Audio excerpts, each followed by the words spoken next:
ಶ್ರೀ ಗುರುಭ್ಯೋ ನಮಃ ಹರಿ ಓಂ.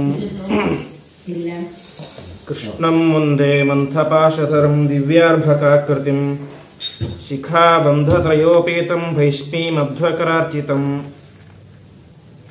ಸ್ವಾಂತಸ್ಥಾನಂತಶಯ್ಯಾಯ ಪೂರ್ಣಜ್ಞಾನರಸಾರ್ಣಸೇ ಉತ್ತುಂಗವಾಕ್ತರಂಗಾಯ ಮಧ್ವದುಗ್ಧಾಬ್ಧಯೇ ನಮಃ.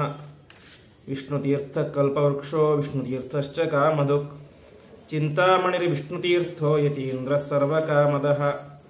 ತಪಸ್ವಾಧ್ಯಾಯ ಶುಶ್ರೂಷಾ ಕೃಷ್ಣಪೂಜಾರತಂ ಮುನಿಂ ವಿಶ್ವೇಶಮಿಷ್ಟದಂ ವಂದೇ ಪರಿವ್ರಾಟ್ ಚಕ್ರವರ್ತಿನಂ.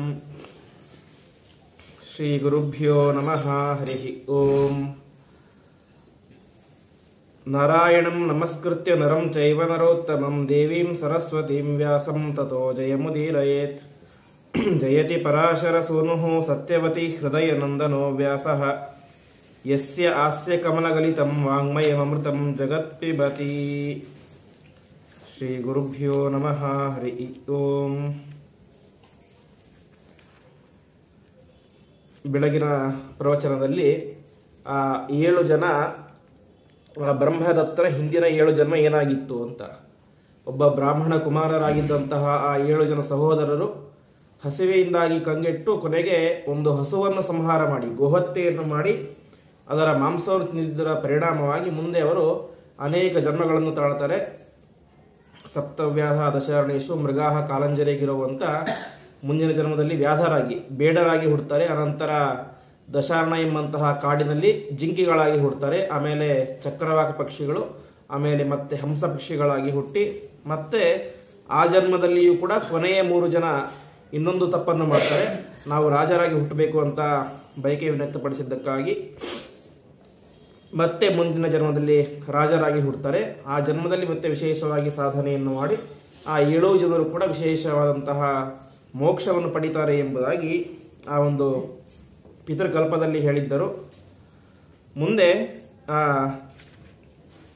ಯಾವ ವೈಶಂಪಾಯನರು ಪರಮಾತ್ಮನ ಮತ್ತೆ ಸೃಷ್ಟಿಯ ಬಗ್ಗೆ ಹೇಳಲಿಕ್ಕೆ ಶುರು ಮಾಡ್ತಾರೆ.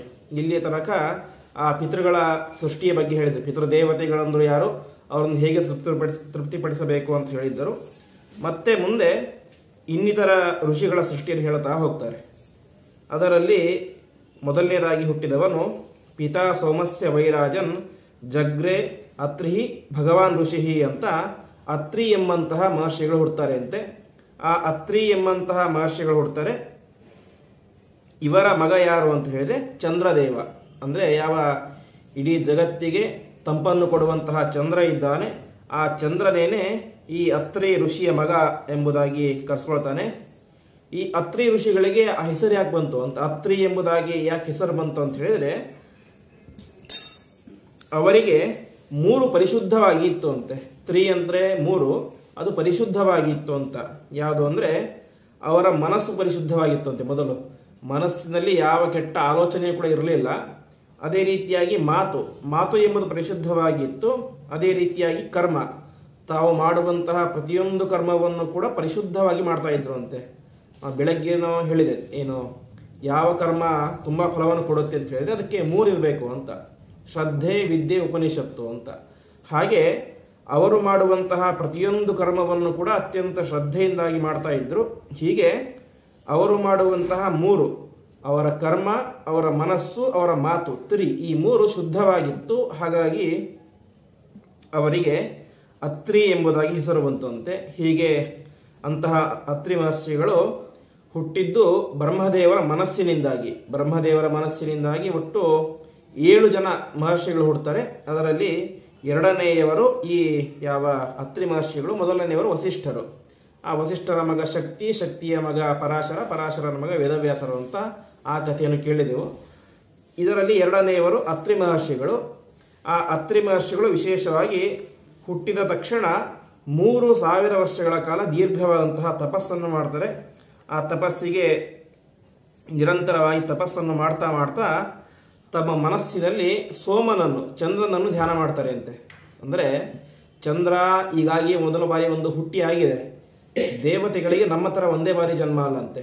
ದೇವತೆಗಳು ಅನೇಕ ಬಾರಿ ಹುಡ್ತಾರೆ. ಉದಾಹರಣೆಗೆ ಚಂದ್ರನನ್ನು ನೋಡೋದಾದರೆ, ಚಂದ್ರ ಯಾವಾಗ ಹುಟ್ಟಿದ? ಕ್ಷೀರೋದಾರ್ಣವ ಅಮೃತ ಮಥನ ಸಮಯದಲ್ಲಿ ಹುಟ್ಟಿದ್ದ. ಹಾಗಂತ ಅದಕ್ಕಿಂತ ಮೊದಲು ಇದ್ದ. ಯಾಕೆಂದ್ರೆ ಅದಕ್ಕಿಂತ ಮೊದಲು ದಿವಸಗಳ ವ್ಯವಸ್ಥೆ ಇತ್ತು, ಅವಾಗಲೂ ರಾತ್ರಿ ಆಗ್ತಾ ಇತ್ತು, ರಾತ್ರಿ ಚಂದ್ರ ಹುಟ್ಟುತ್ತಾನೆ ಇದ್ದ. ಹಾಗಾಗಿ ಮೊದಲು ಚಂದ್ರ ಹುಟ್ಟಿದ್ದ. ಹೇಗೆ ಹುಟ್ಟಿದ ಅಂತ ಹೇಳಿದ್ರೆ ಪುರುಷ ಸೂಕ್ತದಲ್ಲಿ ಹೇಳುವಂತೆ ಚಂದ್ರಮ ಮನಸೋ ಜಾತಃ ಚಕ್ಷುಸೂರ್ಯೋಜಾಯತ ಎಂಬುದಾಗಿ ಹೇಳ್ತಾರೆ. ಹಾಗಾಗಿ ಚಂದ್ರ ಪ್ರಧಾನವಾಗಿ ಹುಟ್ಟಿದ್ದು ಪರಮಾತ್ಮನ ಮನಸ್ಸಿನಿಂದಾಗಿ, ಚಂದ್ರಮ ಮನಸೋ ಜಾತಃ ಅಂತ ಪುರುಷ ಸೂಕ್ತದಲ್ಲಿ ಹೇಳ್ತೇವೆ. ಹಾಗಾಗಿ ದೇವತೆಗಳಿಗೆ ಒಂದು ಬಾರಿ ಮಾತ್ರ ಹುಟ್ಟುವುದು ಅಂತ ಇಲ್ಲ, ಅನೇಕ ಬಾರಿ ಹುಟ್ಟಿ ಆ ಸಾಧನೆಯನ್ನು ಮಾಡಿ ಮತ್ತೆ ಆ ರೂಪ ಮೂಲ ರೂಪದೊಂದಿಗೆ ಸೇರುತ್ತೆ. ಹಾಗಾಗಿ ಚಂದ್ರ ಮೊದಲು ಹುಟ್ಟಿದ್ದು ಪರಮಾತ್ಮನ ಮನಸ್ಸಿನಿಂದಾಗಿ, ಅನಂತರ ಹುಟ್ಟಿದ್ದು ಕ್ಷೀರೋದಾರ್ಣವ ಸಂಭೂತ. ಕ್ಷೀರೋದಾರ್ಣವ ಅಂದರೆ ಅಮೃತ ಮಥನದ ಸಮಯದಲ್ಲಿ ಆ ಚಂದ್ರ ಇನ್ನೊಂದ್ಸಲ ಹುಟ್ಟುತ್ತಾನೆ. ಅದೇ ರೀತಿಯಾಗಿ ನಾವು ಚಂದ್ರನಿಗೆ ಅರ್ಘ್ಯ ಕೊಡಬೇಕಾದ್ರೆ ಕ್ಷೀರೋದಾರ್ಣವ ಸಂಭೂತ ಅತ್ರಿ ನೇತ್ರ ಸಮುದ್ಭವ ಅಂತ ಹೇಳ್ತೀವಿ. ಅತ್ರಿ ಮಹರ್ಷಿಗಳ ಕಣ್ಣಿನಿಂದಾಗಿ ಒಂದ್ಸಲ ಹುಡ್ತಾನೆ ಅಂತೆ. ಅದು ಯಾವಾಗ ಅಂದರೆ ಇವಾಗ ಆ ಅತ್ರಿ ಮಹರ್ಷಿಗಳು 3000 ವರ್ಷಗಳ ಕಾಲ ದೀರ್ಘವಾಗಿ ಸೋಮನನ್ನು, ಚಂದ್ರನನ್ನು ಮನಸ್ಸಿನಲ್ಲಿ ಸ್ಮರಣೆ ಮಾಡ್ತಾ ಮಾಡ್ತಾ ದೀರ್ಘವಾದಂತಹ ತಪಸ್ಸನ್ನು ಮಾಡ್ತಾರೆ. ಆ ತಪಸ್ಸಿನ ಪರಿಣಾಮ ಹೇಗಾಯಿತು ಅಂತ ಹೇಳಿದ್ರೆ, ಅವರು ಚಂದ್ರನನ್ನು ಧ್ಯಾನ ಮಾಡ್ತಾ ಮಾಡ್ತಾ ಮಾಡ್ತಾ ಅವರ ಶರೀರವೇನೆ ಸೋಮನ ರೀತಿ ಆಗಿಬಿಡ್ತು ಅಂತೆ. ಹಿಂದೆಲ್ಲ ಹಾಗೆ ಆಗ್ತಿತ್ತು, ಯಾರನ್ನಾದರೂ ದೀರ್ಘವಾಗಿ ಉಪಾಸನೆ ಮಾಡ್ತಾ ಹೋದರೆ ಅದೇ ರೀತಿ ಆಗಿಬಿಡ್ತಾ ಇದ್ರು, ಅಥವಾ ಅದೇ ರೀತಿ ಜನ್ಮ ತಾಳ್ತಾ ಇದ್ರು. ನಾವು ಜಡಭರತನ ಕಥೆಯನ್ನು ಕೇಳ್ತೇವೆ. ಅವನು ಕೊನೆಯ ಬಾರಿ ಏನು ಮಾಡಿದ, ಆ ಜಿಂಕೆಯನ್ನು ಸ್ಮರಣೆ ಮಾಡ್ತಾ ಮಾಡ್ತಾ ಪ್ರಾಣ ಬಿಟ್ಟುಬಿಟ್ಟ. ಹಾಗಾಗಿ ಮುಂದಿನ ಜನ್ಮದಲ್ಲಿ ಅವನು ಕೂಡ ಜಿಂಕೆಯಾಗಿ ಹುಟ್ಟುಬಿಟ್ಟ.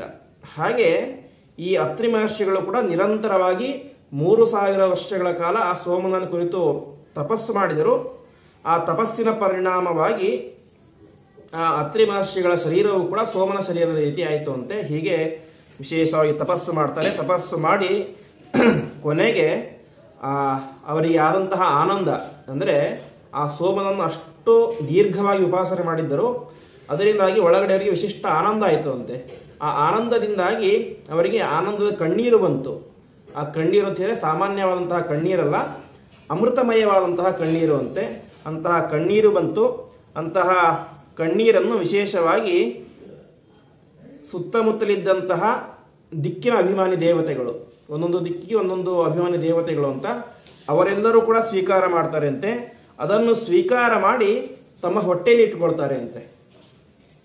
ಅತ್ರಿ ಮಹರ್ಷಿಗಳ ಕಣ್ಣಿನಿಂದ ಬಂದಂತಹ ಅಮೃತಮಯವಾದಂತಹ ನೀರನ್ನು, ಅದು ವ್ಯರ್ಥ ಆಗಬಾರದು, ತುಂಬ ಶ್ರೇಷ್ಠವಾದಂತಹ ನೀರು ಅಂತ ಅದನ್ನು ತಾವು ಬೊಗಸೆಯಲ್ಲಿ ಹಿಡಿದುಕೊಂಡು ತಮ್ಮ ಹೊಟ್ಟೆಯಲ್ಲಿ ಇಟ್ಕೊಳ್ತಾರೆ.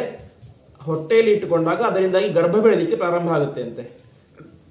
ಗರ್ಭ ಬೆಳೆದಿಕ್ಕೆ ಪ್ರಾರಂಭ ಆಗುತ್ತೆ. ಆವಾಗ ಅವರಿಗೆ ಅದು ತಡ್ಕೊಳ್ಳಿಕ್ಕೆ ಆಗೋದಿಲ್ಲ. ಯಾಕೆಂದರೆ ಅದು ಯಾವುದೋ ಸಾಮಾನ್ಯ ಗರ್ಭ ಅಲ್ಲ, ಸಾಕ್ಷಾತ್ ಚಂದ್ರನೇನೆ ಆ ಗರ್ಭದಲ್ಲಿ ಒಂದು ರೂಪದಿಂದಾಗಿ ಇದ್ದ. ಕೊನೆಗೆ ಅವರೆಲ್ಲರೂ ಕೂಡ ತಮ್ಮ ತಮ್ಮ ಹೊಟ್ಟೆಯಲ್ಲಿದ್ದಂತಹ ಆ ಗರ್ಭವನ್ನು ಹೊರಗಡೆ ಹಾಕ್ತಾರೆ ಅಂತೆ. ಅಂತಹ ಗರ್ಭದಿಂದಾಗಿ ಬಂದಂತಹ ವ್ಯಕ್ತಿಯೇನೆ ಚಂದ್ರದೇವ. ಹೀಗೆ ಚಂದ್ರನಿಗೆ 3ನೇ ಜನ್ಮ ಹೇಗೆ ಅಂದರೆ ಅತ್ರಿ ಮಹರ್ಷಿಗಳ ಬಂದಂತಹ ಕಣ್ಣಿನ ನೀರಿನಿಂದಾಗಿ ಹುಟ್ಟಿದಂಥವನು ಈ ಚಂದ್ರ. ಹಾಗಾಗಿ ಅವನಿಗೆ ಅತ್ರಿ ನೇತ್ರ ಸಮುದ್ಭವ ಎಂಬುದಾಗಿ ಹೆಸರು ಬರುತ್ತೆ. ಹೀಗೆ ಹುಟ್ಟಿದಾಗ ಬ್ರಹ್ಮದೇವರಿಗೆ ತುಂಬ ಸಂತೋಷ ಆಯಿತು ಅಂತೆ. ಯಾಕೆ ಬ್ರಹ್ಮದೇವರಿಗೆ ಚಂದ್ರ ಏನಾಗಬೇಕು, ವಾಸ್ತವಿಕವಾಗಿ ನೋಡಿದರೆ ಒಂದು ರೀತಿಯಲ್ಲಿ ಸಹೋದರ. ಯಾಕೆ ಬ್ರಹ್ಮದೇವರ ಮಾನಸ ಪುತ್ರ ಚಂದ್ರ, ಪರಮಾತ್ಮನ ಮಗ ಚಂದ್ರ. ಹಾಗಾಗಿ ಪರಮಾತ್ಮನ ಮಾನಸ ಪುತ್ರ. ಬ್ರಹ್ಮದೇವರು ಕೂಡ ಪರಮಾತ್ಮನ ಮಗನೇ. ಹಾಗಾಗಿ ಒಂದು ಅರ್ಥದಲ್ಲಿ ಸಹೋದರ. ಆದರೆ ಹೀಗೆ ಮತ್ತೊಂದು ಸಾರಿ ಹುಟ್ಟಿದ್ದಾನೆ. ಹಾಗಾಗಿ ಅವನೇನಾಗಬೇಕು, ಮೊಮ್ಮಗ ಆಗಬೇಕು. ಪರಮಾತ್ಮನ ಮಗ ಅತ್ರಿ ಮಹರ್ಷಿಗಳು, ಅವರ ಮಗ ಯಾವ ಚಂದ್ರ. ಹಾಗಾಗಿ ತಮಗೆ ಮೊಮ್ಮಗ ಹುಟ್ಟಿದ್ದಾನೆ ಎಂಬುದಾಗಿ ತುಂಬ ಸಂತೋಷಪಟ್ಟು ಒಂದು ದೊಡ್ಡ ರಥವನ್ನು ತರಿಸ್ತಾರೆ ಅಂತೆ. ಆ ರಥಕ್ಕೆ ಎಷ್ಟು ಕುದುರೆಗಳು ಅಂತ ಹೇಳಿದರೆ 1000 ಕುದುರೆಗಳು. ಆ 1000 ಕುದುರೆಗಳನ್ನು ಕಟ್ಟಿ ದೊಡ್ಡದಾದಂತಹ ರಥದಲ್ಲಿ ವಿಶೇಷವಾಗಿ ಅದನ್ನು ಕೂಡಿಸ್ತಾರೆ. ಕೂಡಿಸಿ ಸುತ್ತಮುತ್ತಲೂ ಕೂಡ ಸಪ್ತರ್ಷಿಗಳು, 7 ಋಷಿಗಳನ್ನು ಕೂಡಿಸಿ ನಿರಂತರವಾಗಿ ವೇದ ಪಾರಾಯಣವನ್ನು ಮಾಡಿಸ್ತಾರೆ ಅಂತೆ. ಅಂದರೆ ಅದರಿಂದಾಗಿ ಅವನಷ್ಟು ಪರಿಶುದ್ಧನಾಗಲಿ, ಅವನಿಂದಾಗಿ ಮುಂದೆ ಲೋಕಕ್ಕೆ ಅಷ್ಟು ಉಪಕಾರ ಆಗಬೇಕು ಅಂತ ಆ ವೇದಗಳ ಪಾರಾಯಣವನ್ನು ಮಾಡ್ತಾರೆ. ಈ ರೀತಿಯಾಗಿ ಆ ಚಂದ್ರ ತಾನೂ ಕೂಡ ಚಂದ್ರ ಮುಂದೆ ವಿಶೇಷವಾಗಿ ತಪಸ್ಸನ್ನು ಮಾಡ್ತಾನೆ. ಹೀಗೆ ಇಷ್ಟೆಲ್ಲ ವೇದ ಪಾರಾಯಣ, ಸಮಗ್ರ ವೇದ ಪಾರಾಯಣ ಎಲ್ಲ ಆಗುತ್ತೆ. ಚಂದ್ರನು ಕೂಡ ತಪಸ್ಸು ಮಾಡ್ತಾನೆ. ಕೊನೆಗೆ ಆ ಚತುರ್ಮುಖ ಬ್ರಹ್ಮದೇವರು ಆ ಚಂದ್ರನನ್ನು ತಮ್ಮ ಅರ್ಥದಲ್ಲಿ ಕೂಡಿಸಿಕೊಳ್ತಾರೆ. ಕೂಡಿಸಿಕೊಂಡು ಸುಮಾರು 21 ಸಲ 21 ಬಾರಿ ಸಮಗ್ರ ಬ್ರಹ್ಮಾಂಡಕ್ಕೆ ಪ್ರದಕ್ಷಿಣೆ ಹಾಕ್ತಾರೆ ಅಂತೆ. ಆ ಚಂದ್ರನನ್ನು ಕೂಡಿಸಿಕೊಂಡು 21 ಬಾರಿ ಸಮಗ್ರ ಭೂಮಂಡಲಕ್ಕೆ ಪ್ರದಕ್ಷಿಣೆಯನ್ನು ಹಾಕಿಸ್ತಾರೆ. ಯಾಕೆ ಪ್ರದಕ್ಷಿಣೆ ಹಾಕಿಸಿದರು ಅಂತ ಹೇಳಿದ್ರೆ, ಒಂದು ಇಡೀ ಬ್ರಹ್ಮಾಂಡಕ್ಕೆ ಪ್ರದಕ್ಷಿಣೆ ಮಾಡಿದಂತಹ ಪುಣ್ಯ ಈ ಚಂದ್ರನಿಗೆ ಬರಬೇಕು, ಅದು ಒಂದು ಉದ್ದೇಶ. ಇನ್ನೊಂದು ಉದ್ದೇಶ, ಚಂದ್ರ ಹುಟ್ಟಿದ್ದು ಯಾವಾಗ? ಅಮೃತ ಮಥನದ ಸಮಯದಲ್ಲಿ. ಹಾಗಾಗಿ ಅವನ ದೇಹದಲ್ಲಿ ಅಮೃತದ ವಿಶೇಷವಾದಂತಹ ಅಂಶ ಇತ್ತು ಅಂತೆ. ಇದು ಒಂದು ಗುಣ. ಹಾಗಾಗಿ ಆ ಅರ್ಥದಲ್ಲಿ ಕುಳಿತುಕೊಂಡು ಇಡೀ ಭೂಮಂಡಲದಲ್ಲಿ ಬ್ರಹ್ಮಾಂಡದಲ್ಲಿ ಸಂಚಾರ ಮಾಡಿದಾಗ ಆ ಚಂದ್ರನ ದೇಹದಿಂದಾಗಿ ಅನೇಕ ಅಮೃತದ ಬಿಂದುಗಳು ಅಲ್ಲಲ್ಲಿ ಬಿದ್ದುವಂತೆ. ಆ ಬಿದ್ದಿದ್ರಿಂದಾಗಿ ವಿಶೇಷವಾಗಿ ಭೂಮಿಯ ಮೇಲೆ ಅನೇಕ ಔಷಧಿ ಗುಣವುಳ್ಳಂತಹ ಗಿಡಗಳು ಹುಟ್ಟಿದವು. ಆಯುರ್ವೇದಕ್ಕೆ ಅವಶ್ಯಕವಾದಂತಹ ಅನೇಕ ವನಸ್ಪತಿಗಳು, ಗಿಡಗಳು, ಮೂಲಿಕೆಗಳು ಎಲ್ಲವೂ ಕೂಡ ಹುಟ್ಟಿದ್ದು ಈ ಚಂದ್ರನ ದೇಹದಿಂದಾಗಿ ಬಿದ್ದಂತಹ ಅಮೃತದ ಬಿಂದುಗಳಿಂದಾಗಿ. ಅದಕ್ಕೋಸ್ಕರ 21 ಬಾರಿ ಸಮಗ್ರ ಭೂಮಿಯ ಪ್ರದಕ್ಷಿಣೆಯನ್ನು ಮಾಡಿಸ್ತಾನೆ. ಇಷ್ಟೆಲ್ಲ ಆಗುತ್ತೆ. ಇವನ ತೇಜಸ್ಸು ಭಾರಿ ವಿಪರೀತವಾದ ತೇಜಸ್ಸಂತೆ. ಇವನ ತೇಜಸ್ಸನ್ನು ನೋಡಿ ಎಲ್ಲ ಋಷಿಗಳು ಕೂಡ ಬಂದು ಪ್ರಾರ್ಥನೆ ಮಾಡ್ತಾರೆ. ಏನಂದ್ರೆ, ಇವನೇ ನಮಗೆ ರಾಜನಾಗಬೇಕು ಅಂತ. ಇವನೇ ರಾಜನಾಗಬೇಕು ಅಂತ ಎಲ್ಲ ದೇವಾನುದೇವತೆಗಳು, ಅದೇ ರೀತಿಯಾಗಿ ಅನೇಕ ಋಷಿಮುನಿಗಳು ಕೂಡ ಸೇರಿಕೊಂಡು ಬ್ರಹ್ಮದೇವರ ಹತ್ತಿರ ಪ್ರಾರ್ಥನೆ ಮಾಡ್ತಾರೆ. ಆವಾಗ ಬ್ರಹ್ಮದೇವರು ಹಾಗೆ ಆಗಲಿ ಅಂತ ಅಂದಿನಿಂದಾಗಿ ಈ ಯಾವ ಚಂದ್ರ ಅವನು ಎಲ್ಲ ಋಷಿಗಳಿಗೂ ಕೂಡ ರಾಜನಾದ. ಹಾಗಾಗಿ ಋಷಿಪತಿ ಎಂಬುದಾಗಿ ಆಗ್ತಾನೆ. ಇಂತಹ ಬ್ರಹ್ಮದೇವರು ವಿಶೇಷವಾಗಿ ಇವನಿಗೆ 4 ವಸ್ತುಗಳ ಆಧಿಪತ್ಯ ರಾಜನನ್ನಾಗಿ ಮಾಡ್ತಾರೆ. ಒಂದು ಋಷಿಗಳ ರಾಜ, ಅದು ಪ್ರತ್ಯೇಕ. ಇನ್ನೂ ವಿಶೇಷವಾಗಿ ಬ್ರಾಹ್ಮಣರಿಗೆ ರಾಜ ಯಾರು ಅಂತ ಹೇಳಿದ್ರೆ ಅದು ಚಂದ್ರ. ಇನ್ನು ಅನೇಕ ವಿಧವಾದಂತಹ ಬೀಜಗಳು, ಗಿಡ ಹುಟ್ಟಲಿಕ್ಕೆ ಬೇಕಾದಂತಹ ಬೀಜಗಳಿಗೆ ಅಧಿಪತಿ ಅದು ಚಂದ್ರ. ಇನ್ನು ಔಷಧಿಗಳು, ಎಲ್ಲ ಔಷಧಿಗಳಿಗೆ ಚಂದ್ರ ಅಧಿಪತಿ. ಇನ್ನೊಂದು ನೀರು. ಹೀಗೆ 4 ವಸ್ತುವಿನ ಆಧಿಪತ್ಯವನ್ನು ಬ್ರಹ್ಮದೇವರು ತಮ್ಮ ಮೊಮ್ಮಗನಾದಂತಹ ಚಂದ್ರನಿಗೆ ಕೊಡ್ತಾರೆ. ಅಷ್ಟು ಮಾತ್ರ ಅಲ್ಲ, ಇನ್ನೊಬ್ಬ ಪ್ರಜಾಪತಿ, ದಕ್ಷ ಪ್ರಜಾಪತಿ ಅಂತ. ಆ ದಕ್ಷ ಪ್ರಜಾಪತಿ ಈ ಚಂದ್ರನ ಒಂದು ಕೀರ್ತಿಯನ್ನು, ಅವನ ಕಾಂತಿಯನ್ನು ನೋಡಿ ಅವನಿಗೆ ತನ್ನ 27 ಹೆಣ್ಣು ಮಕ್ಕಳನ್ನು ಕೊಟ್ಟು ಮದುವೆ ಮಾಡ್ತಾನೆ. ಅವರೇ ಅಶ್ವಿನಿ, ಭರಣಿ, ಕೃತಿಕಾ ಎಂಬಂತ ಏನು 27 ನಕ್ಷತ್ರಗಳಿವೆ. ಆ ನಕ್ಷತ್ರಗಳೆಲ್ಲವೂ ಕೂಡ ದಕ್ಷ ಪ್ರಜಾಪತಿಯ ಮಕ್ಕಳು. ಆ ದಕ್ಷ ಪ್ರಜಾಪತಿ ತನ್ನ ಮಕ್ಕಳನ್ನು ಎಲ್ಲರನ್ನು ಕೂಡ ಈ ಯಾವ ಚಂದ್ರನಿಗೆ ಕೊಟ್ಟು ಮದುವೆ ಮಾಡ್ತಾನೆ. ಅಷ್ಟು ಮಾತ್ರ ಅಲ್ಲ, ಅಂದಿನಿಂದಾಗಿ ಚಂದ್ರ ಉತ್ತರ ದಿಕ್ಕಿಗೆ ಅಭಿಮಾನಿ ಆಗ್ತಾನೆ. ದಕ್ಷಿಣ ದಿಕ್ಕಿಗೆ ಯಮಾಧಿಪತಿ, ಉತ್ತರ ದಿಕ್ಕಿಗೆ ಚಂದ್ರಾಧಿಪತಿ, ಸೋಮಾಧಿಪತಿ ಅಂತ. ಹೀಗೆ ಹುಟ್ಟಿದ ತಕ್ಷಣ ಆ ಚಂದ್ರ ವಿಶೇಷವಾಗಿ ತಪಸ್ಸನ್ನು ಮಾಡಿ ಅನೇಕ ವಿಧವಾದಂತಹ ವೈಭವವನ್ನೆಲ್ಲ ಪಡೀತಾನೆ. ಇಷ್ಟೆಲ್ಲ ಪಡಿತಾನೆ. ಮುಂದೆ ಆ ಚಂದ್ರ ತನ್ನ ರಾಜ್ಯಭಾರವನ್ನು ಪ್ರಾರಂಭ ಮಾಡ್ತಾನೆ. ಅಂದಿನಿಂದಾಗಿ ಚಂದ್ರನಿಗೆ ಉಡುಪ ಎಂಬುದಾಗಿ ಹೆಸರು ಬಂತು ಅಂತ. ಉಡು ಅಂತ ಹೇಳಿದ್ರೆ ನಕ್ಷತ್ರಗಳು. ಆ ಎಲ್ಲ ನಕ್ಷತ್ರಗಳಿಗೂ ಕೂಡ ಒಡೆಯ ಪತಿ ಯಾರು? ಈ ಚಂದ್ರ. ಹಾಗಾಗಿ ಇವನಿಗೆ ಉಡುಪ ಎಂಬುದಾಗಿ ಹೆಸರು ಬಂತು. ಹೀಗೆ ಚಂದ್ರ ವೈಭವದಿಂದಾಗಿ ರಾಜ್ಯಭಾರ ಮಾಡಲಿಕ್ಕೆ ಪ್ರಾರಂಭ ಮಾಡ್ತಾನೆ. ಇಷ್ಟೆಲ್ಲ ಆಗುತ್ತೆ.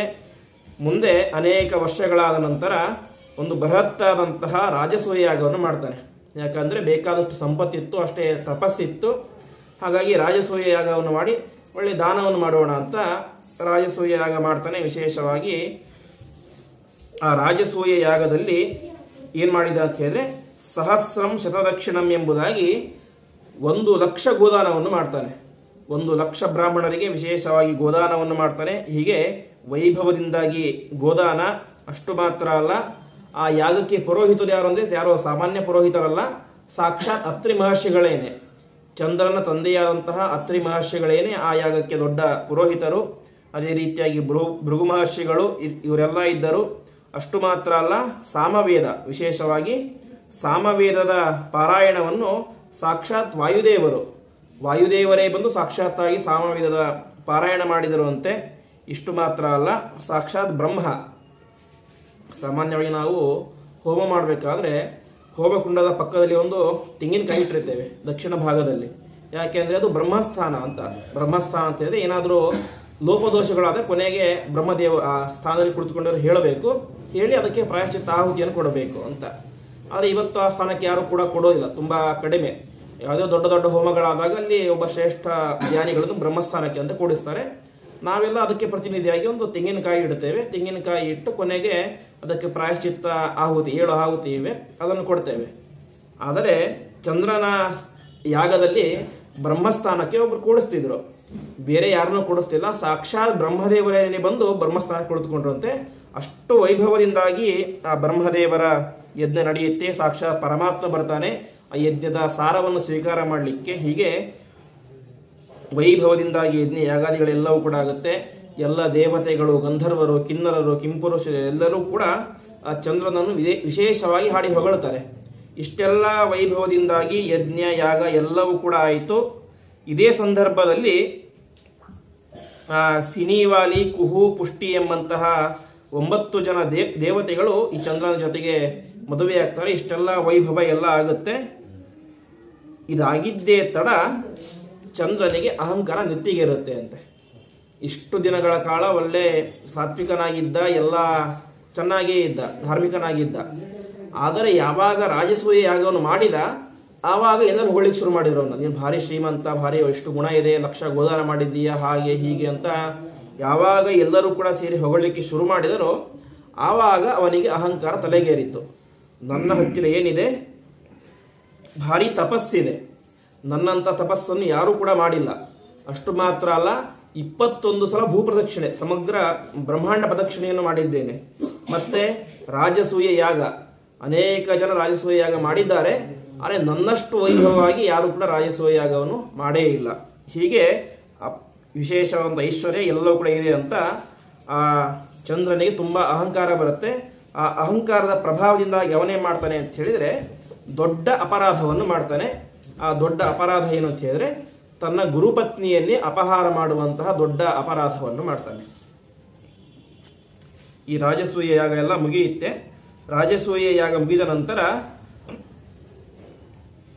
ಬೃಹಸ್ಪತ್ಯಾಚಾರ್ಯರ ಹೆಂಡತಿ ತಾರಾ ಅಂತ, ಬೃಹಸ್ಪತಿ ಸ್ವೈಭಾರ್ಯಂ ತಾರಾಂ ನಾಮ ಯಶಸ್ವಿನಿಂ ಜಹಾರ ತರಸಾ ಸರ್ವಾನ್ ಅವಂ ಅತ್ಯಾಂಗಿರ ಸುತಾನೆಂಬುದಾಗಿ ಹರಿವಂಶ ಹೇಳುವಂತೆ ಬೃಹಸ್ಪತ್ಯಾಚಾರ್ಯರ ಹೆಂಡತಿ ತಾರಾದೇವಿ.